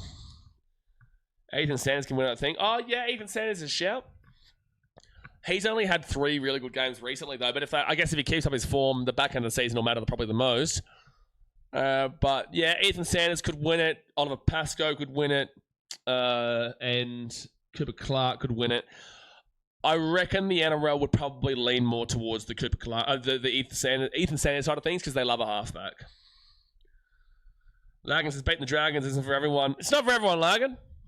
But it is for us. 10 minutes to go to game here, folks. Hit that thumbs up button. Subscribe if you're new around here. Marcus had a great preseason, though. Sure, but also the Eels came first in the preseason and they're second last, and the Titans came second in the preseason and we're currently in 5th last. So, you know, how much does the preseason tell you? But yeah, he did have a good preseason. Zane Harrison. Zano, I don't know if he wins Rookie of the Season, but he wins it in my heart. Like, I've loved Zano this season. 10 minutes to go here at the game, folks. Hit that thumbs up button, subscribe. We've got Sharks mailing after this. Logan says Joey Walsh, maybe. Nah, Joey Walsh is in a pretty similar category to, you know, like a Zane Harris in a lot of ways. Joey hasn't had as much opportunities he would have needed. MMA Daniels, don't count your chickens. Okay, mate. Whatever you say. Elijah says Panthers were terrible in the preseason. Everyone was terrible in the preseason who were actually a good team. Except for the Storm. They were bad and even worse. Zane's been great. Zane's been great, but we're talking rookie of the season right now. I would say that Oliver Pascoe probably would get it over Zane. So first tackle now for the Dragons. 10 minutes to go. Like I said, thumbs up, subscribe. We've got Sharks Manly right after this. Dragons are going to be at the 20. I just can't see the Dragons scoring 3 tries in the next 10 minutes. If they do, I'll punch my screen. And Locker's Pacific Tonga. He'll get taken out at 35 on third tackle. Craig Bellamy for Rookie of the Year. It's a great shout, M-Kid. It's a great shout. Dragons. Now, where's this been the entire game? The Dragons usually suck in the last 20, but like they're actually getting way more meters now. I guess with the pressure being off, the game's opened up for them. The Titans are going to wake up a little bit here. 59 meter gain. I haven't seen that from the Dragons all game. All right, Titans now. Keanu Kenny gets the ball to 10, and he'll take it out to the 15, to the 20 on first take. He's still going. You can't say that's a completed tackle. He's fallen off of the tackle before he's even hit the ground. How can you say that's a completed tackle, referee? Gee whiz. So that's going to be second tackle now for the Titans at the 25. And Phil Sami's been amazing today. He'll get this ball to the 35 on third tackle. The Titans going into next week with plenty of confidence against my beloved frauds. Yeah, the Warriors should be winning that, but, you know, it might be a good game. You don't want to be losing to the Titans, mate. That confidence will be shot if you lost to the Gold Coast next week at Seabass. If you lose to the Gold Coast next week at Seabass, that would tell you a lot of similarities with last year. It would show the exact same season is probably unfolding. if that was to happen. Tyrell Sloan will get that offload, and now he'll get taken down here at the 20 on first tackle. I'd like the Titans to finish this game off rather than just, playing it out. Sewer and Siegwald are awful shouts. Siegwald, no way, and Suafalongo was not a rookie. Who said... Oh, Jonathan Sewer. No, mate. Jonathan Sewer? Jonathan Sewer? No, Siegwald, no chance. Jonathan Sewer? No way. No way. Compared to Ethan Sanders, Oliver Pascoe, Cooper Clark, Zane Harrison, no way, Jonathan Sewer. Ashton Ward? Nah. Left-hand side with the Dragons. Now they'll be at the 25. Halangahu, now 23, man, he's outfit tackle. Who you got, Sharks or Eagles? I've got Sharks, that's him, but I just don't know which team turns up there as well. I'm more confident. And that's going to be a Titans ball at the 10. What does the touch judge say? I'm sure they'll challenge it. Yeah, they will challenge this. They're going to say that this is Todd Smith hasn't called it a penalty, but they're going to challenge it. The real score is 32-12, though. Ward played more than 5 games for us last year. Yeah, that too. Rookie of the Year is a curse award. Nobody has ever won it twice. Thank you, Jason. So, Setu 2. So, Phil Sammy is already going through to complete the tackle there. Oh, that... He's dived for that, but they still may call this. Like, and the ball goes out anyway, but, like, he has dived for this. This is a blatant... Oh, dude, that's such a soft, sad penalty. Like, he has dived for that man. Like, Phil Sammy has not even tackled him there. Of course it's just a penalty. I don't even know why you would even have the thought process that there could have been a bin or a professional foul or a try. Like, he's already making the tackle. The ball's going well out. And it's just like, Philip Sammy isn't even really making a tackle at that point. Like, he's going in to make the tackle. And then it's clear that Setter 2 has dived. Anyway, 7.5 minutes to go here. All right, so the Dragons will be 10 minutes away here from the line. Oh, I just hate that that's been gifted as a penalty. That's a blatant dive there from Setu 2.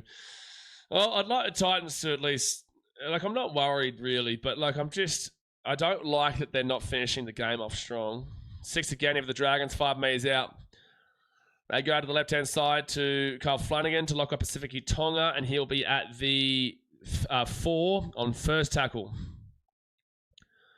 7 minutes to go here at the game. They go to the right-hand side. Lycan King Taguia on the field. Gutho, right-hand side. Val Holmes, knock on. Titans pick it up. That's going to be Titans ball. We're away. See you later. Oh, what? Double knock on. Either way, Titans ball at 10. King Kong's Titans have a day out. We're avoiding the spoon. That's what we're doing, King Kong. That's what we're doing, son. Hey, you're a crowd favourite here on the streams this week. Not from me, from the comments. Whenever there was a call made, people were like, what's King Kong's opinion on this one? You're a crowd favourite here, man. People were missing you yesterday's streams. I can't remember exactly what it was for, but if it was like a blatantly obvious obvious call, I think it was Mitchell. Mitchell was like, I want to hear King Kong's opinion on this one. First tackle of the Titans, the 15. Tits, $2.30, Wires, $1.60. They've lost confidence in the Wires. Fair enough, especially considering the Titans, the bogey team for the Warriors. Not the last 2 games, but in general. Where's your Chargers jersey? It's in the Gold Coast. I just haven't been able to send it to me. I'm in Kazakhstan, man. It's not easy to get it sent over to me here. It's not easy. 4 tackle at 35. 4 tackle, and they go to the left-hand side. Sam Verrills off to Tino Fasumalawi. And he'll now be at the 45 on 5th tackle.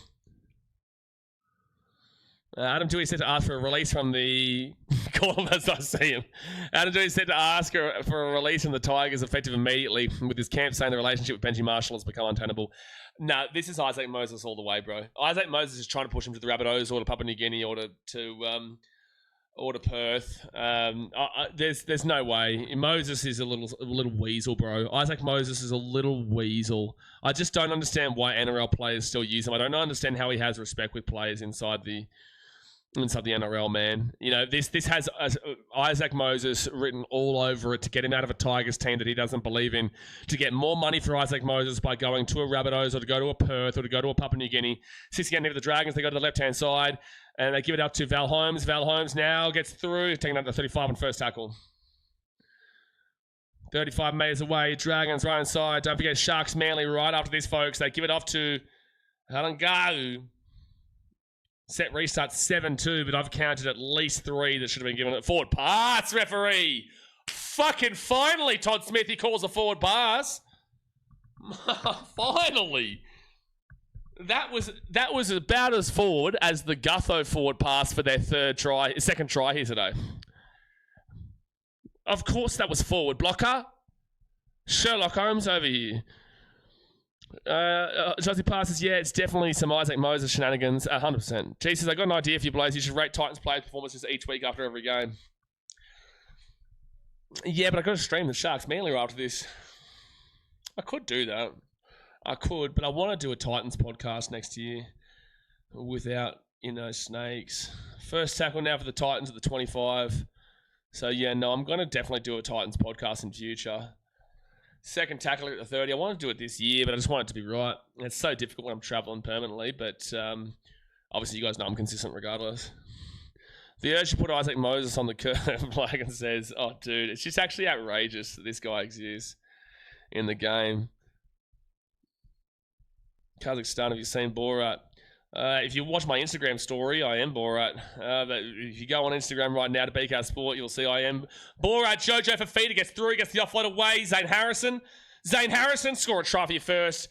Fit tackle now, 2 minutes away from the line. Come on, Titans. Finish him off right now. Finish him off, baby. Finish him off, baby. Keanu Kenny offloads it. Jaden Campbell kicks it out. Played out by the Dragons. This is going to be our ball to 15. Sonny Jim, give me that ball back, baby. Give me that ball back, baby. Give me that ball back, baby. Give me that ball back, baby. Gee whiz. Gee whiz. Gee whiz. So the Titans now will be at the 10. We've got a chance to really kick it off this season as we go for the minor premiership. So 5 metres away from the line. Tino Fasil Malawi. Just kill him off, baby. Kill him off, baby. Do it to him. Do it to him. Do him dirty. Do him dirty. Caress him. Caress him right now. Caress him. Give him the spoon. Hand it to them. Hand it to them. JC, give it out of the left-hand side. Jalen de Groot nearly got a hat-trick there. 2 minutes away from the line. Third tackle. Come on, finish him off. Finish him off, baby. Finish him off, baby. Tino Fasil Malawi. Finish him off, baby. Finish him off, baby. Tino Fasil Malawi. Tino Fasil Malawi. Slap, bang, bing, bong, boop, boop, bing, bang, boom. Slap, see you later. Good night, Irene. We're out of the bottom 4. Uppercut. Boomska. Slap that one down your esophagus, son. 2 minutes to go here. 36-8. I'm going to kick to come. Tell you that one. Take that one right down the old esophagus. That's hot football. That's real horn dog material there, Ryzen. That's real horn dog material, that. That is really horn dog material. Gee whiz. Gee whiz. Try thumping bomb at a Bishbrock, he says. Big Tino, Big T. Gets it over. So he's up the Titans, baby. I think you should all put that as your ringtone. That song I just made for Tino. Tino Famui Mui. That is a blocker special. Tino Fasuamui. That's right. Blocker called him Tino Fasuamui is what he called him. It's a fat jump in the league, slag, in 16 to 13th, mate. It's fat. It's massive bunda material, that. 38-18 to the Titans. They get the kick. Minute 10 to go. Who was that Englishman who was watching before? I think it was Mitch. You needed minus 19.5 of the Titans. Well, as long as the Titans can hold out this set, we're going to do it for you, son. Day one Titans fan here. How good is first place? How good is first place, Mitchell? How good is first place? It's electric stuff. Titans run home. Warriors, Cowboys, Knights, Sharks, Rabbitohs, and Dolphins, with 5 of those being at home, 1 of those being away. Oh, boy. What a time to be alive. Titans played well today. Counting my chickens, MMA Danger. Counting my chickens. They did, and it should be 38 points to 12, by the way. But they did. The Titans were clearly the better team today, and they made too many metres. They just weighed way too many metres. And he says we friends now. Annie, we've always been friends. We just had to put the old don't argue for an 80-minute game here. Well, you know I have no hate for the Drags. Cosmic Live says Titans will be at 36 points now. Roosters are slacking massively, mate. Roosters schmoosters, mate. Come on, I'd like a nice little friggin' 40. 35 seconds to go here. Third tackle for the Gold Coast. 30 seconds to go here. They go out to the left-hand side to Big Tino. Tino goes out to the left. They give it now to Bowie Firma. He's been great today. He'll be at the 45, 4 tackle. Go for a field goal. Go for a 2-point field goal, JC, Zane Harrison, Keanu Kenny. But to get Tino to get a field goal going. Tino now takes this ball to the 40. Kick a 40-point. Kick a 2-point field goal, you cats. Go on, then. 59-metre gain. JC, that's exactly what he's going to do. He's going to try. It got blocked, but he actually did go with the 2-point field goal just then. And that, my friends, the Dragons out of the right-hand side, set to 2. He'll be taken down. And the Gold Coast Titans, we're not getting to spoon this year. Bing, bong, ding, dong. Bing, bong, ding, dong. Beep, boop, beep, boop, beep, boop, beep. 38 to 18 of the Titans. They will win, and they will jump not only above the Eels, not only above the Tigers, but the Brisbane Broncos. Yeah! The Titans got a 13th position, guys. That'll be it for today's game. Fantastic game for the Gold Coast. And, obviously season done, but we take what we can get right now. Now, guys, don't forget, in 15 minutes' time, we'll get the final game of the round, which is the Manly Seagulls taking on the Cronulla Sharkies. So do me a favour, hit that thumbs up button, subscribe if you're new around here. Don't forget, first video from Kazakhstan out tomorrow on BKR Travel. So go subscribe in the pinned comment, and I will see you on the Sharkies versus the Manly. Thanks for watching. Chat you later. Up at a damn well Gold Coast sun. Get that one down the esophagus. See ya.